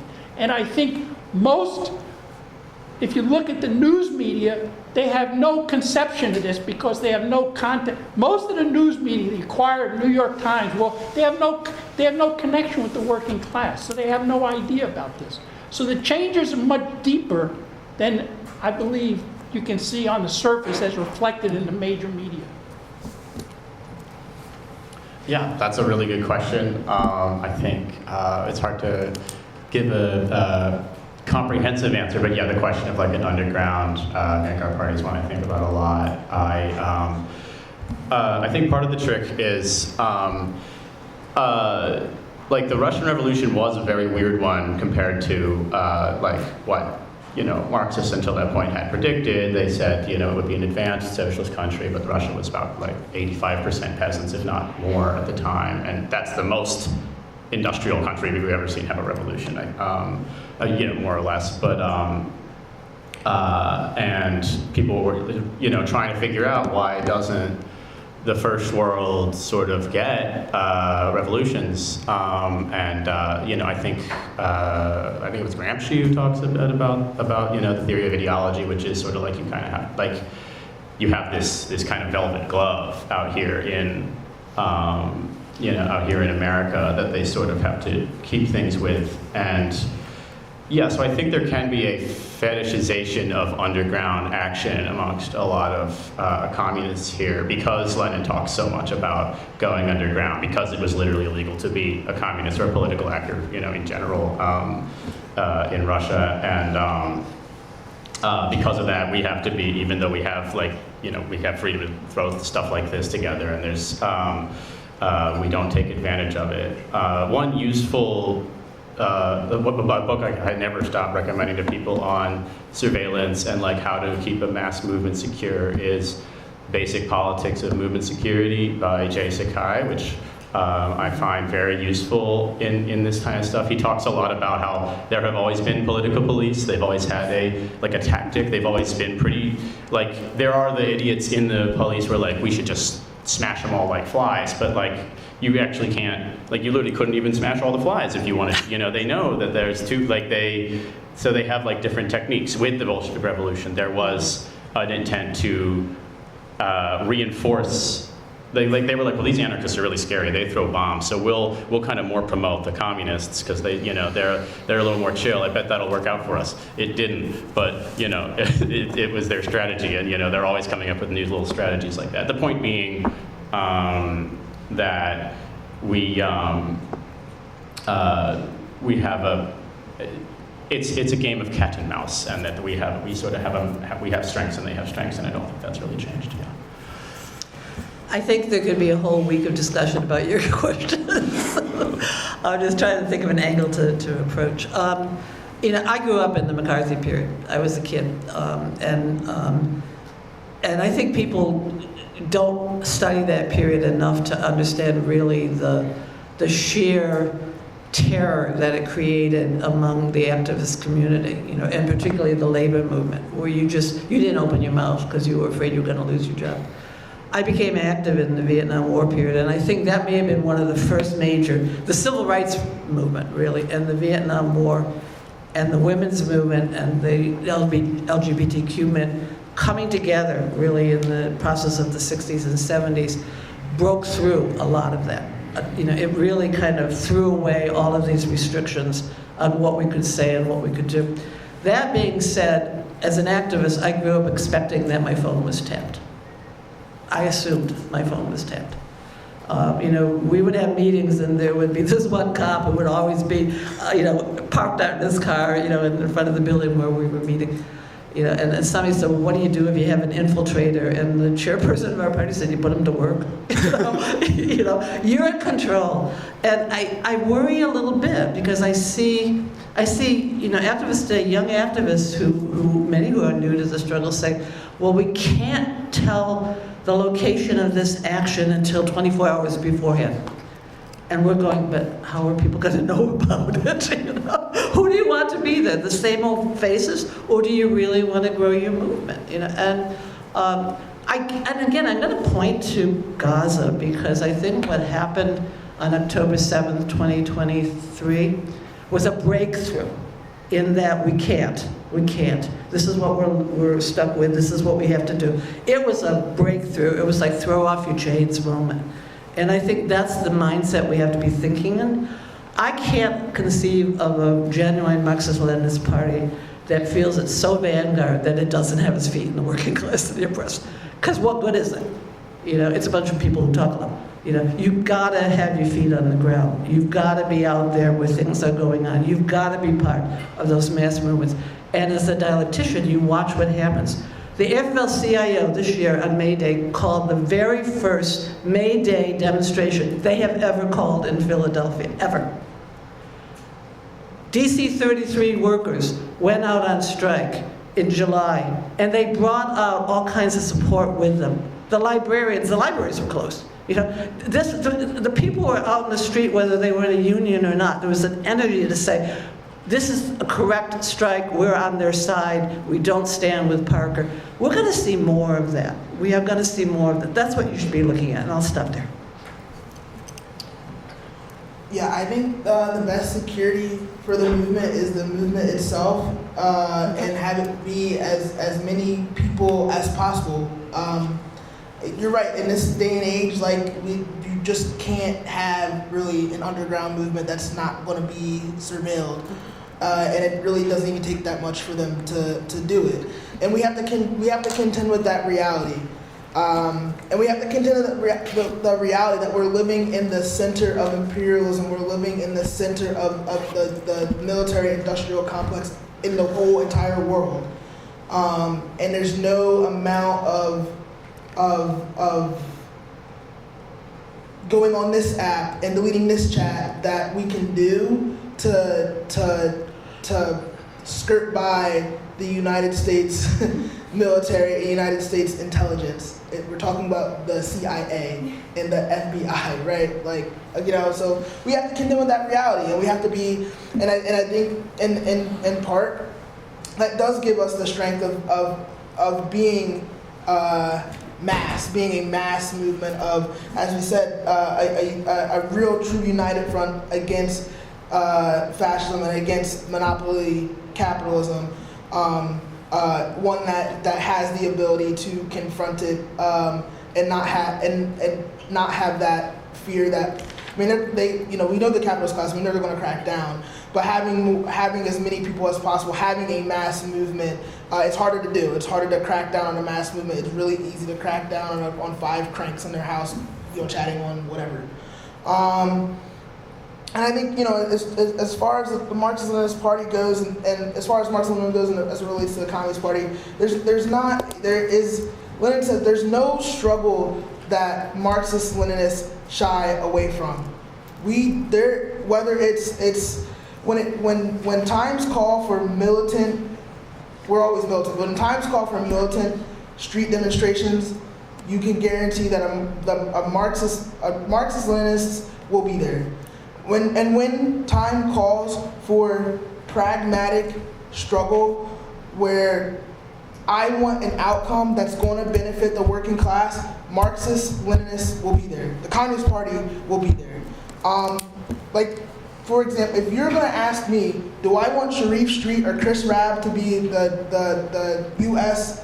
To be in the U.S. House, I'm going to say Chris Rabb. And as a Marxist-Leninist, I'm going to do everything in my power to make sure Chris Rabb gets elected, because I don't want Sharif Street in the fucking U.S. House. Because we know that he's horrible. And to his point, or whoever made the point, we won't know, we could not have known that Sherelle Parker was, we could have guessed. We could have had an idea. But we do. Right, of course. Right, the developers were behind her. No, we know what Democrats are. But people outside of this room, people who did vote for Sherelle Parker, the DC 33 members who did vote for Sherelle Parker, because they did, right? They did, would not have known that she was going to turn her back on them unless she sat in that office. She didn't support them at all? Regardless of whoever the hell it was, whatever union member. So that's what we have to do, is we have to show, not just go up and tell a working person, hey, did you know Sherelle Parker's a capitalist? They don't give a fuck. We have to go and we have to show them demonstrably, by her breaking their strike, by her working against them, that she is not for them. And how do we do that unless she literally unless she's in the, we can't just, there's no, Lenin says, propaganda alone is not going to move anyone. It's not going to move anyone. Like I said, if it were going to move someone, Bernie Sanders would be the president right now. And he's not. Biden was the president. Now Trump's the president. So we can't just rely on propaganda. We have to demonstrate to working people that both the Democratic Party and the Republican Party are working against them. We have to show them. We can't just hand them a pamphlet and say, I hope you read it. Because they work. They're probably not.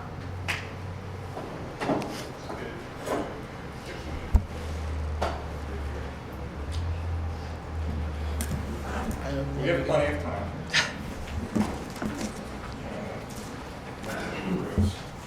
All right, so I actually wrote my question out because, like many people in this room, I am prone to rambling.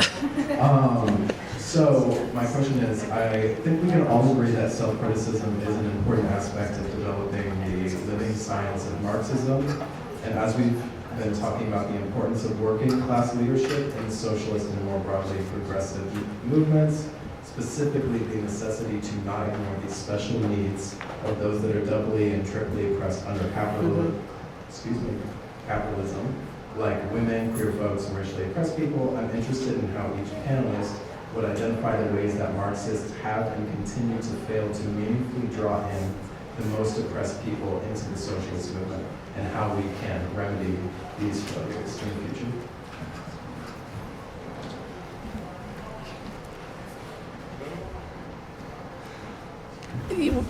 I guess I have a question. When you say, to him, you say Marxists have failed. Are you saying blanketly? Because I don't agree with that. I wouldn't say that every single, and everyone hear me, every single attempt. I wouldn't say that. Obviously, every single attempt has been a failure, but I think you see, especially in the modern era, that Marxist organizations tend to be more than not white and male, more so than even some liberal formations. And so I think, historically, obviously, Marxists have, I mean American Marxists. Okay, then I do want to answer your question. Yeah. I do, yeah. Yeah, I do want to. Yeah, I can speak for work as well. Leslie Feinberg, if you're transgender, you know who Leslie Feinberg was. I met Leslie Feinberg in Buffalo in the late, maybe early 1970s at a demonstration we were having for Palestine outside. It was in the winter, it was freezing cold. There was an Israeli speaker. And Leslie came, they were still in transition, full beard, and marched with us, bitter cold. And then went on to join Workers' World Party, and went on to become somebody who challenged consistently the mainstream gay and lesbian movement in Buffalo to say, you've got to include, not just transgender, you've got to include the whole spectrum. And they fought. I mean, they suffered illnesses because of having Lyme's and not being able to get health care. Leslie was one of the managing editors of our paper, and I'm very proud of that. Minnie Bruce Pratt, her partner, was one of the managing editors of our paper.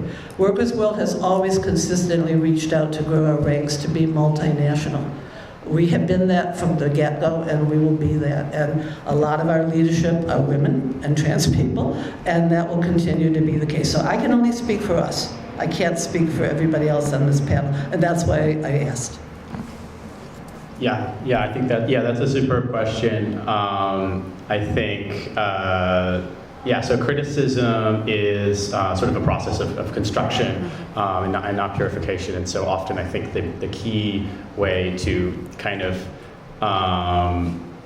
serve sort of like these, for example, the way to make the communist movement feminist is to engage in actually feminist struggle, which is it's a tricky question, right? Because we have, I've been reading feminist theory for fucking ever. I never thought I'd be sitting in this particular place. Once upon a time, I thought I'd be, in some sort of militant feminist org. But it's sort of hard to win power on your own terms. I think a lot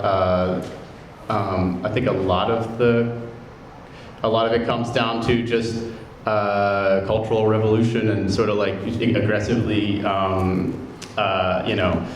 picking these fights and making these points. A lot of it comes down to, as I sort of tried to describe earlier, like kind of like a tactical language of picking one specific rapist we don't like and being like, hey, what's the deal with this shit? And I think. that, yeah, there's about 1,000,001 like specific criticisms to get into, but yeah, I'd be rambling all day. That's sort of. Yeah, I would say that it's something. I'll lead with a story. I went to Vietnam about a year ago, I guess, and I sat on a whole bunch of panels with a lot of the different parts of the party there, and it was all the panels were very diverse gender-wise, except for one. And the one panel, you never believe it, that was all men, and it's funny. It's not funny, but it's peculiar. The women that were taking the notes, the one panel that was the gender composition was the youth panel. And to Betty's point, I have a lot of respect for the Workers' World Party and some of the older socialist formations, way more than some of the newer ones, because I think a lot of young people who are involved in this movement today think, I've identified myself as a socialist, I've identified myself as a Marxist, as a communist, therefore I have no work to do to unpack my own internalized bigotries, and that is absolutely not the truth. And being in the Communist Party with a lot of old heads, in my experience, and other people can, if they have a different experience, have way more awareness of those sorts of things than some of the younger, newer Marxists. And I think that it has to be intentional. It's not just about coming up with a list of policies and saying, I hope black people get it, or I hope this will appeal to black people, or I hope this will appeal to women. Again, like I said, it's not just about propaganda. It has to be an intentional, you have to want to have black and brown people and women in your organization. And in your leadership. In your leadership, exactly, and in your leadership. What does it mean? What does it signal to black people when your organization is denouncing the boycott Target movement as being not socialist enough? What does that signal? What does that signal to black people? That your organization does not care, right? That your organization does not care, right? What does it signal to black people when you can't bother to say the name of the Vice President of the United States, right? Because you have a political disagreement. What does that signal to black women? You think you're going to say her name right? No. So these are the things that I think a lot of younger socialists they're not aware of, or maybe they are aware and they don't care. So it's about being aware and being intentional with the composition and the makeup of your organization. Because just because you say you have this like a list of things that you think that black people and women and people and queer people will agree with, and you put it out on the internet or you put it out wherever, does not mean that they're just going to come. That's not how it works. You have to be doing this intentional organizing in the places that they're at, and that's what I think that, again, the Communist Party, a lot of these organizations with some of the old heads are way better at it than some of these newer ones that I won't name. This one? Okay. We have a few questions, so let's run. Oh God, this keeps going. I I wanted to pick up on the last question a little and tie it in also with a few moments on the left and the experience of history of Marxism in the 19th and 20th century that came up during the panel discussion. So I know the George Floyd moment was raised as a political high watermark in the last few years. Also your political moment of political development, Betsey, so the 60s and 70s have been kind of the era of the highly organized new left. My question really connects to these turns to Marxism, this kind of like return of Marxism within the popular consciousness. It seems to coincide with particular moments of political or economic crisis. And Marxists are there, so like you said, Betsey, we're at the demonstrations, we're participating in what seems to be the political historical moments, but ultimately they seem to be resolved, reacclimated, like transformed into a new form of capitalism. So I think about like the new left going into the late 70s, like kind of the opposition to the U.S. state up to that point, kind of fed itself into neoliberalism, like the critique of the welfare state led directly into the hands of the reformation of capitalism. And my question is, if Marxism is also one of these like other struggles within society, what distinguishes it, and also how can we prevent Marxism from still being used to revitalize capitalism? Like I use the example of the consultant who's used today. Like that seems to be how can Marxism be prevented from revitalizing? Yeah, like kind of just being another reformist movement. Yeah. How do we? What distinguishes Marxism? Like how do we keep it from just happening, going on?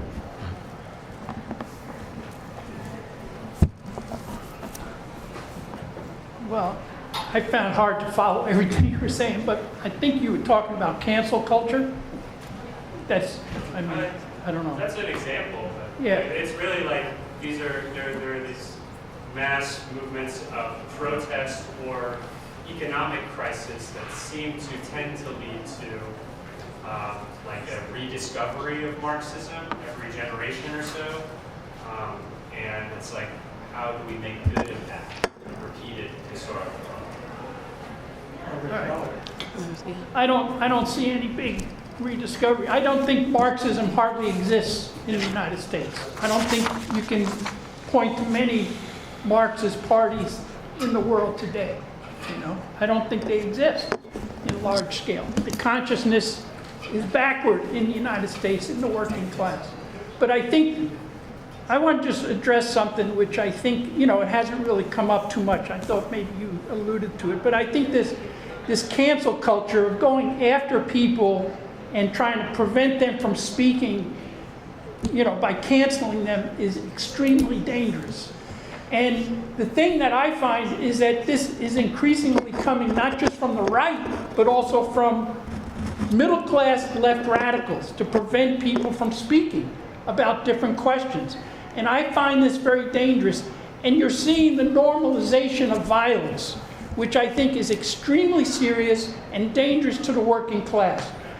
The killing that was carried out by Mangione of the United Healthcare, I have to use insurance, but I'm totally opposed to those kinds of killings. I totally disagreed with Charlie Kirk, but I'm opposed to the assassination because people disagree with him. The killings of Jews, took place outside the embassy in Washington, D.C. because they're Jewish. No, because they're Zionist. They were, My point is, this is the problem, is by preventing people from debating and speaking out and then actually organizing assassinations, to me, is, that is increasingly part of the problem. I think this is important because unless we have free and open debate, it's impossible to figure out for workers to go through experiences based on real life and to decide, okay, this is the way forward. And I raise this because this is something, the treatment of people in struggle is very important. I just want to point to one thing that I found very valuable from Fidel Castro. This is when Fidel Castro, when they came to power, one of the things they pointed to and how they made the revolution was how they treated people that they defeated. This is what he said. The rebel army and militia never killed a prisoner, tortured a prisoner, nor abandoned a single wounded enemy soldier. Not during the struggle in the Sierra, not in the struggle against the bandits, not at Giron.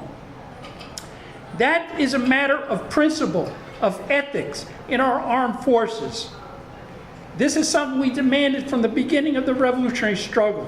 Captured soldiers were allowed to go absolutely free, Fidel said. We had an invariable policy of respect for the adversary's integrity.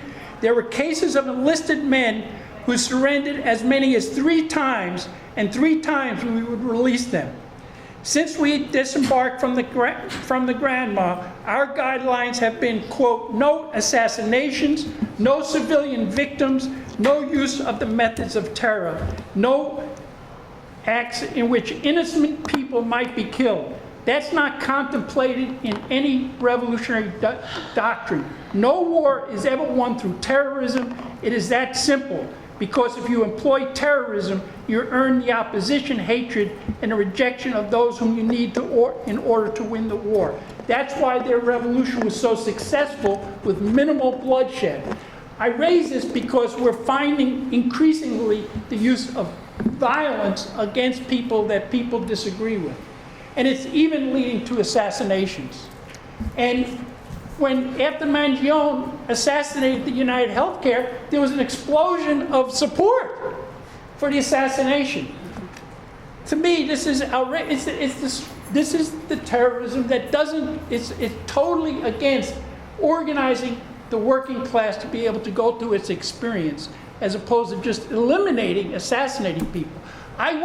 We went through this in the late 60s, early 70s with the Weather Underground. You know, they would organize bombings. They would organize to go and drop bombs at Fort Dix, as opposed to organize a massive movement against the war in Vietnam. And so, you know, they thought it was great what happened with the Manson family murders. They thought that was tremendous to show that kind of violence. This is the opposite of advancing the struggle against the war in Vietnam, the civil rights movement. We had to fight through all these kinds of things in those struggles, and it continues today. I don't know what that was about. I'll try to answer the question. If Marxism is just another one of these struggles, how do we prevent it from just becoming another form of reformism? Basically, is that? I think it's going to take a different form all the time, like there was sort of, like we are kind of emerging from an eclipse. I think there is like an interesting subjective revival. Like I mentioned, I think a lot of people are thinking about these questions, and specifically they're thinking about them in terms of politics. Like you kind of first start tackling this stuff from like shit you see on Instagram rather than, you know. I know at least through Philly Socialists, I think I've gone out, you know, I've canvassed to help support a strike. I've gone out to canvass to try to build a tenant union. I've gone out to canvass to try to see how people would like this mutual aid spot, and I've gone out and canvassed a bunch for No Sister to Genocide, which is our BDS campaign, and by far the most positively received. Like by far is the No Sister. Like it was, it's like people, and it's people of all kinds that you don't expect. Their faces kind of light up once you're talking about, you know, this massive.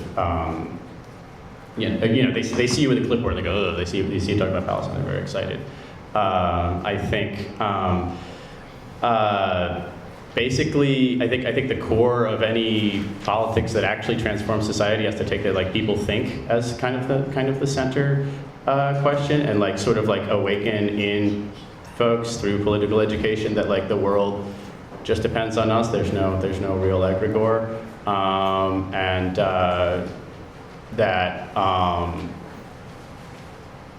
I think that's kind of about it. As for what's different now, there's like a billion things that are different now that seem like they might turn out better for us. I think in a lot of ways the collapse predicted by Marx is happening now way more than it was happening 100 years ago. When the last revolutions were going about. So we'll see. Yeah, I think one of the problems for activists in the U.S. is that we tend to be U.S. focused, and we don't look at things necessarily globally. And I think if you look at movements globally, you'll see Marxism is being used everywhere. What's going on in Africa right now, what's going on in Latin America, and has been for some time, and there's other struggles to point to. But we have to be aware of this. We have to never lose sight of what's going on in France right now. They're really getting ready to overthrow Macron, over the issue of his cutbacks in social programs. And a lot of that, not all of that, is led by communist movements, but a lot of it is, along with youth. Capitalism, there's a short pamphlet that I wanted to bring out, but it's okay. It's called Capitalism at a Dead End, and it was written in 2010. Right around the time of the Wall Street, what was it called? Occupy Wall Street movements. And it really looks into the fact that you apply Marxism to study capitalism. Capitalism is never stationary. It's not like it's here and then it's here and then it's here. It's cyclical. It's cyclical. There'll be an economic crisis.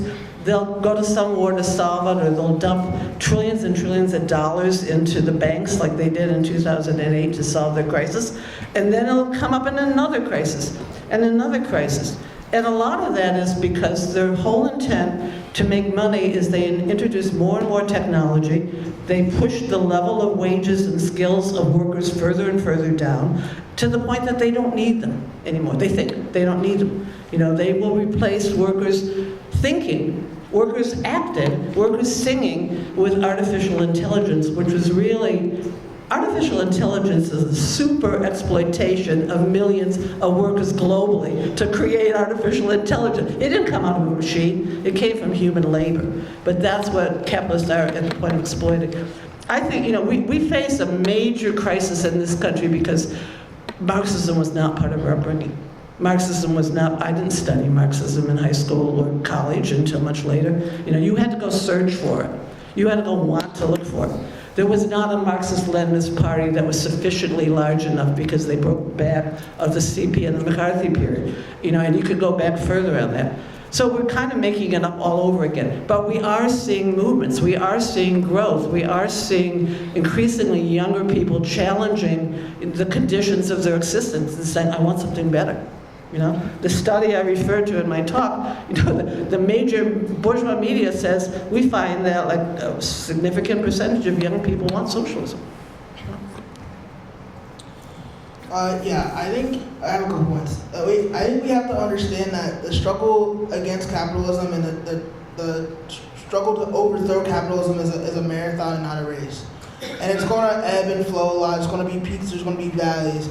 But I think the reason why some aspects of the socialist movement in particular veer off into these liberal ideologies, like such as like the New Left movement, is because they get away from having the working class at its core. Mm-hmm. And we have to stay, number one, we have to stay grounded in the working class and be constantly fighting for the working class position, whatever that position may be. And we have to continue, we can't concede, like I said, there's no struggle that we should concede as Marxists. We have to be involved and participating in every single struggle to inject that Marxist view into that struggle and to fight for the working class position in that struggle.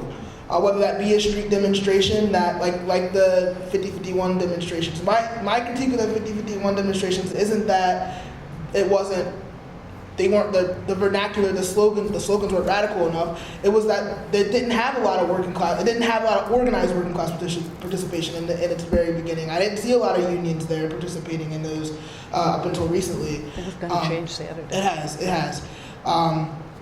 So I think we constantly need to be, we can't let the capitalist class walk all over us. We have to be constantly, we have to understand that socialism is not going to happen tomorrow, no matter how much we fight. But what we can do is fight for the working class position, to bring working people to our side, to understanding that the only way forward is socialism. Mm-hmm. And there was another point I was going to make. The other point I was going to make is I frankly agree with the gentleman down there. Do I particularly care about Charlie Kirk? No. Do I particularly care about some healthcare, whatever the hell he was, CEO? No. But what is frightening is that we know that in capitalist society, these sorts of killings are going to be leveraged against working people. It's not going to be leveraged against the CEOs. No, people aren't going to start thinking like, maybe Luigi Mangione. Well, people are thinking this, but the people with the power to move levers aren't going to be thinking, hey, maybe Luigi Mangione had a point. They're not going to come away with that outcome, right? So especially when it's an individual act of terror. So we have the key here is we have to be grounded in the working class and grounded in the mass movement. Luigi Mangione killing that guy didn't get us a step closer to Medicare for all, unfortunately. And as far as cancel culture go, I don't even know if that's really what you were asking about. I think that we can't I'm not against cancel culture at all. We have to understand that working class politics aren't perfect, and whether that's electoralism and whether we're being independent or not, or whether that's some working people just being straight up bigoted. They are. But we have to struggle with working people to get them to the working class position, whether that is a literal political sense or having capitalist conceptions on things like race, on things like gender, and so on and so forth. So yeah, I think that's it. Can I just add one point in terms of individual acts of violence? We live in the most violent country in the globe under U.S. imperialism.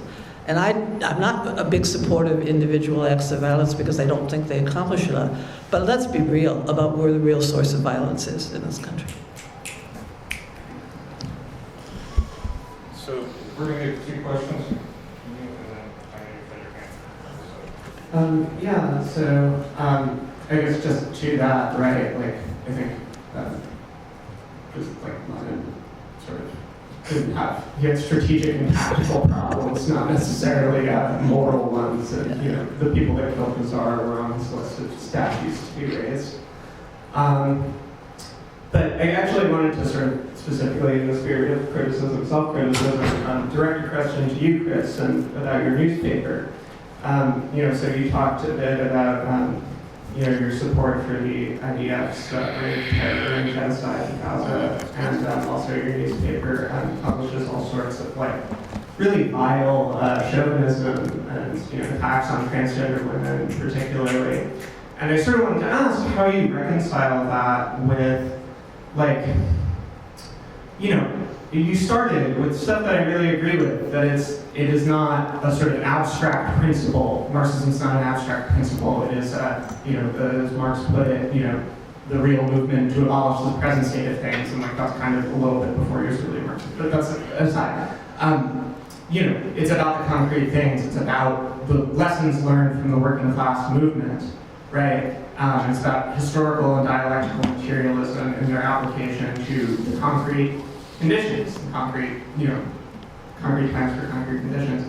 And so, like, when you see, say, like, and I think the sort of way this translates to all of you is like how, you know, how we deal with in the belly of the beast, like the question of imperialism, the question of like the split in the working class movement that Lenin talks about, right? And the way that expressed in Gaza, right, was the failure of the Communist Party, the Palestinian Communist Party, pre-Israel to Arabize, as they were directed to by the Comintern, the integration of the Israeli trade unions with the Israeli bourgeoisie for the benefit of the, you know, a partial benefit and limited benefit that produces this sort of like this mythical Israeli working class that sort of, you know, is absolutely fully in support of the genocide, is applauding it day in, day out. And, you know, we have people professing themselves to be Marxists who are up here, you know, decrying, you know, people executing Israeli American-backed gangs that have been plundering people. So I guess like the sort of, and just to sort of cap it off, right, like on the question of like trans women and transgender oppression, right, like your organization has this sort of, instead of going from concrete analysis like Leslie Feinberg, who I think, whatever criticisms I have, I think sort of represents a sort of a ruthless criticism of all that exists in this sort of like, you know, dogmatic attachment to a concept of gender as a biological thing, as opposed to like something that is, you know, fluid, socially constructed, right? Socially constructed by class oppression, right? And so, I guess like, how do you reconcile, like, these I think are sort of unobjectionable facts, right? Not sort of abstract opinions, and yet you are departing from like this sort of place of abstract opinion where you have your party has a dogma about you know, Zionism being a path to liberation for the Jewish people, despite it being constructed by British and American imperialism. Your party has a dogma about, you know, for the benefit of the circulation of capital around the Middle East, oil capital specifically. And, you know, you have this dogma about gender being biological despite, it being constructed in class struggle. So I know I've gone on for a long time, but I do think it's important to, when someone raises, not just, I have strategic and tactical and political and theoretical disagreements with the other three of you, but I do think it's important when someone is raising, and representing absolutely reactionary and unproletarian positions that are in opposition to the working class struggle. It's important to criticize that and struggle against it and, expose it for what it is.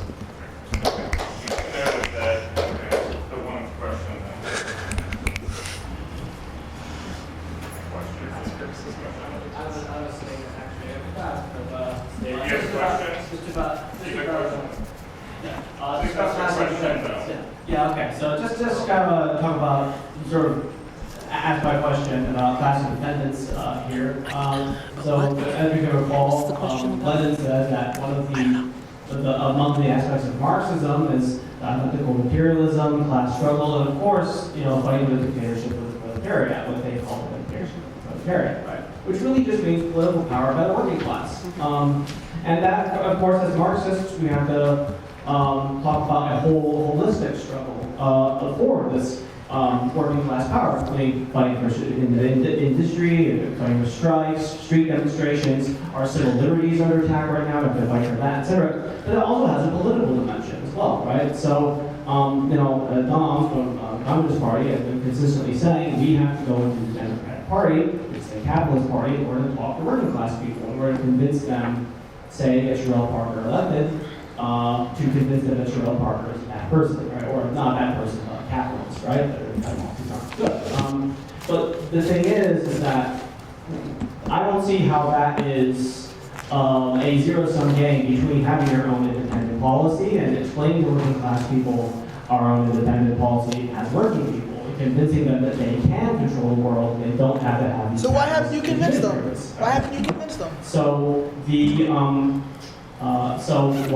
what I'm saying is, if you end up spending, for example, like 5 years of your life, 10 years of your life, arguing to vote for Democratic Party candidates or whoever capitalist candidates they are, and then they betray the working class, the theory goes that the working class will see they betrayed them. But will they not also see that you have also supported these capitalist parties? So then they might turn against you as well. So there's this issue there where I think we do have to very clearly and very strongly fight for class independence, right? And that does not mean we can't reach working class people. We have lots of ways of reaching working class people, right?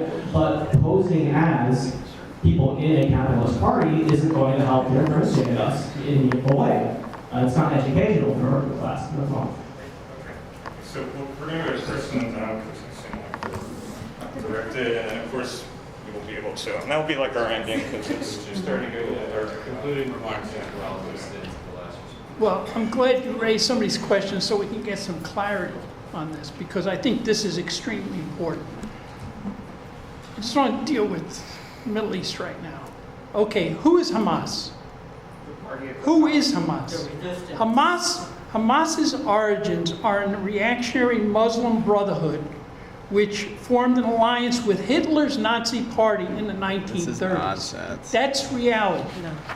He met, the Grand Mufti met with Hitler and organized. Yeah, it's just like. Hold it, let me finish. Organized with Hitler. Why? Why did he do that? You know what he said? Because he wanted to fight the British, he wanted to fight the Bolsheviks, and he wanted to kill the Jews. That's why. And so the Muslim Brotherhood, out of which Hamas organized itself, that's their function, that's their organization, that's what they say. They want to drive the Jews into the sea, kill Jews. That's their aim. So yes, we're opposed to that. I mentioned in the beginning that we go back to the Bolshevik Party. We start with Lenin. What did Lenin say? I don't know if you're familiar with this, but Lenin fought, and he fought for the oppressed nationalities in Tsarist Russia, against Tsarism. But it was very important what he said. He also made the point, communists support bourgeois liberation movements in the colonies only when they are truly revolutionary, when their representatives do not hinder us in educating and organizing the masses of the exploited in a revolutionary spirit. Communists need to combat pan-Islamism and similar trends that attempt to strengthen the position of the Khans, the landowners, and the mullahs. The Grand Mufti, the founder, was a major landowner, and he organized to carry out pogroms. The Stalinists in the 1920s, the Stalinist International, organized to say that these pogroms were part of the national liberation movement of the Arab people and destroyed the Communist Party of Jews and Arabs that had existed in 1920s in Palestine. It was as a result of the Stalinist counter-revolution that they started to target Jews. And so the pogroms that were eliminated by the Red Army under Lenin restarted under Stalin. And you saw that with Babin Yar, you saw that throughout areas of the world that were occupied by the Stalinists in World War II.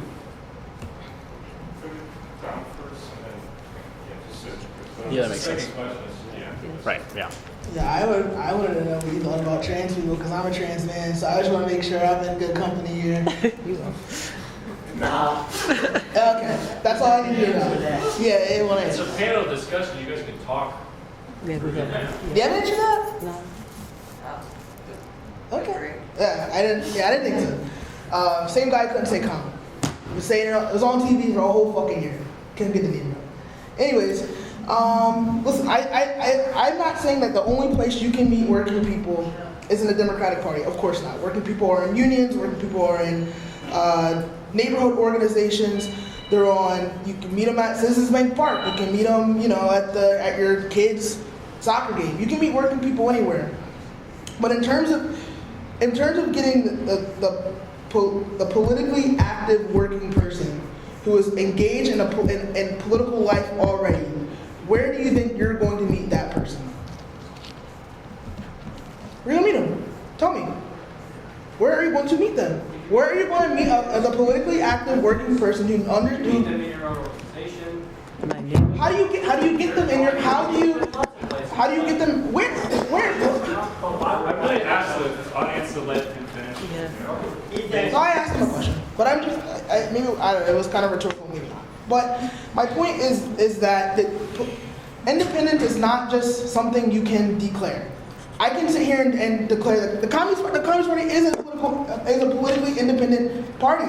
But what the hell does that mean in terms of organizing working people? In terms of organizing working people to understand that capitalism does not work. It will not work. What does it mean to be independent? What does that mean? What does it mean if you just declare it? Seriously, what does that mean? I'm asking you, what does that mean? I was asking before. Sure.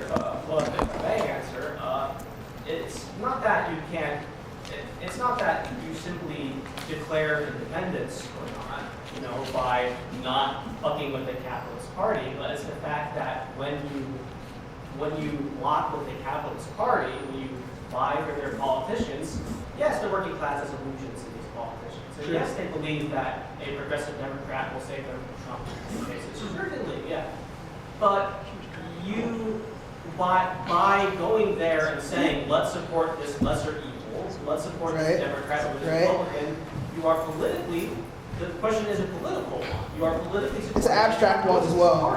It's an abstract one as well. But it's also a concrete one, right? I mean, we live in the United States. And the only two viable political parties, if you will, are the Capitalist Republican Party and the Capitalist Democratic Party. But what has you saying I don't fuck with I am operating outside of the two-party system done for your organization? What has it done? What has it done to get us to socialism? Genuinely, what has it done? May I say something in support of what he was saying? Quickly, and then quickly. Let's just say let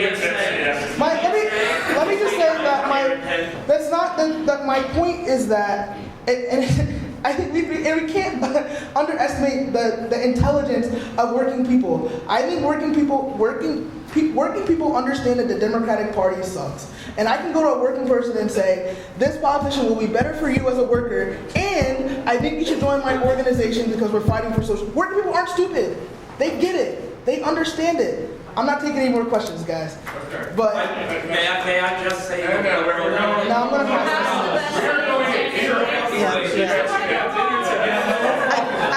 where do you meet workers? You meet them out on demonstrations from Palestine. Where do you meet workers? You meet them in the Black Lives Matter movement, and they continue to be active. Where do you meet workers? On major demonstrations against imperialist wars. Where do you meet them? At Starbucks. Where do you meet them? On protests for Amazon. There's ample opportunity to meet working people. They live in my neighborhood too.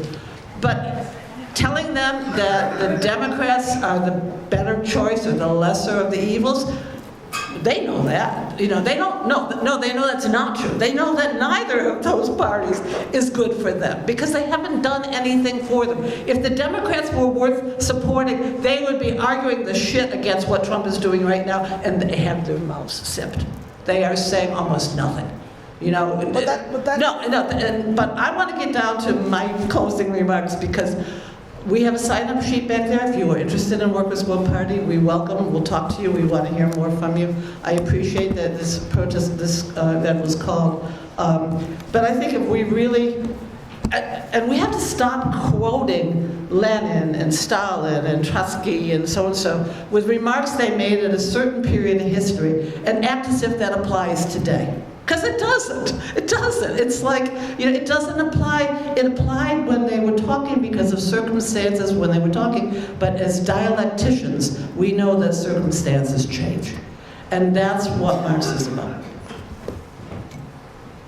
All right. Okay, the closing remarks. I love the microphone. Okay, so,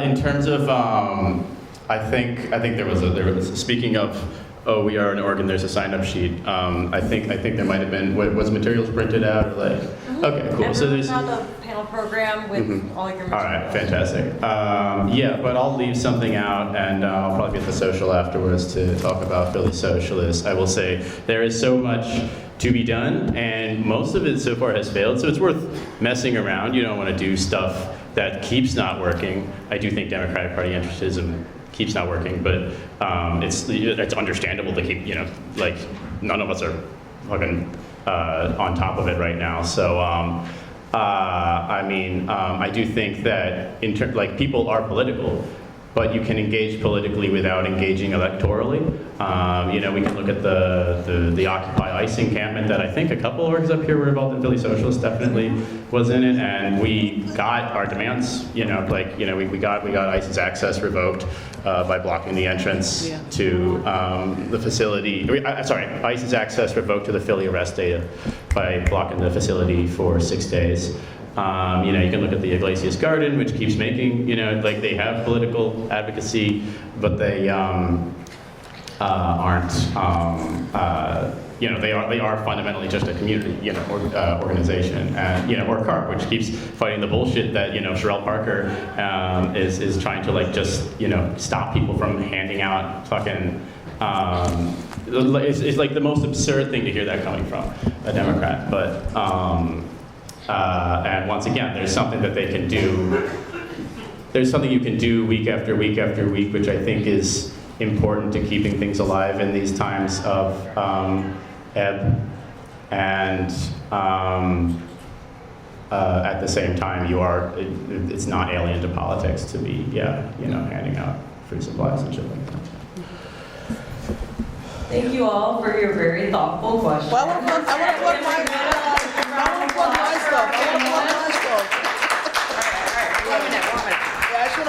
I just want to say, if you want to fight in every struggle, then you'll join the Communist Party.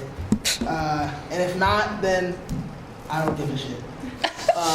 And the People's World, I think, did you put it back there? Yeah. Yeah, the People's World's back there. You could read it. If not. Give a hand to our panelists. Yeah, thank you everyone for coming out. So you guys are all invited to our dinner, 7 p.m. a few blocks away at Ama's South Indian cuisine. Yeah, and thank you all for being here. Have a good night. Good night. See ya. Good to see you. Yes. Thank you. Do you know very much for being here. I appreciate it.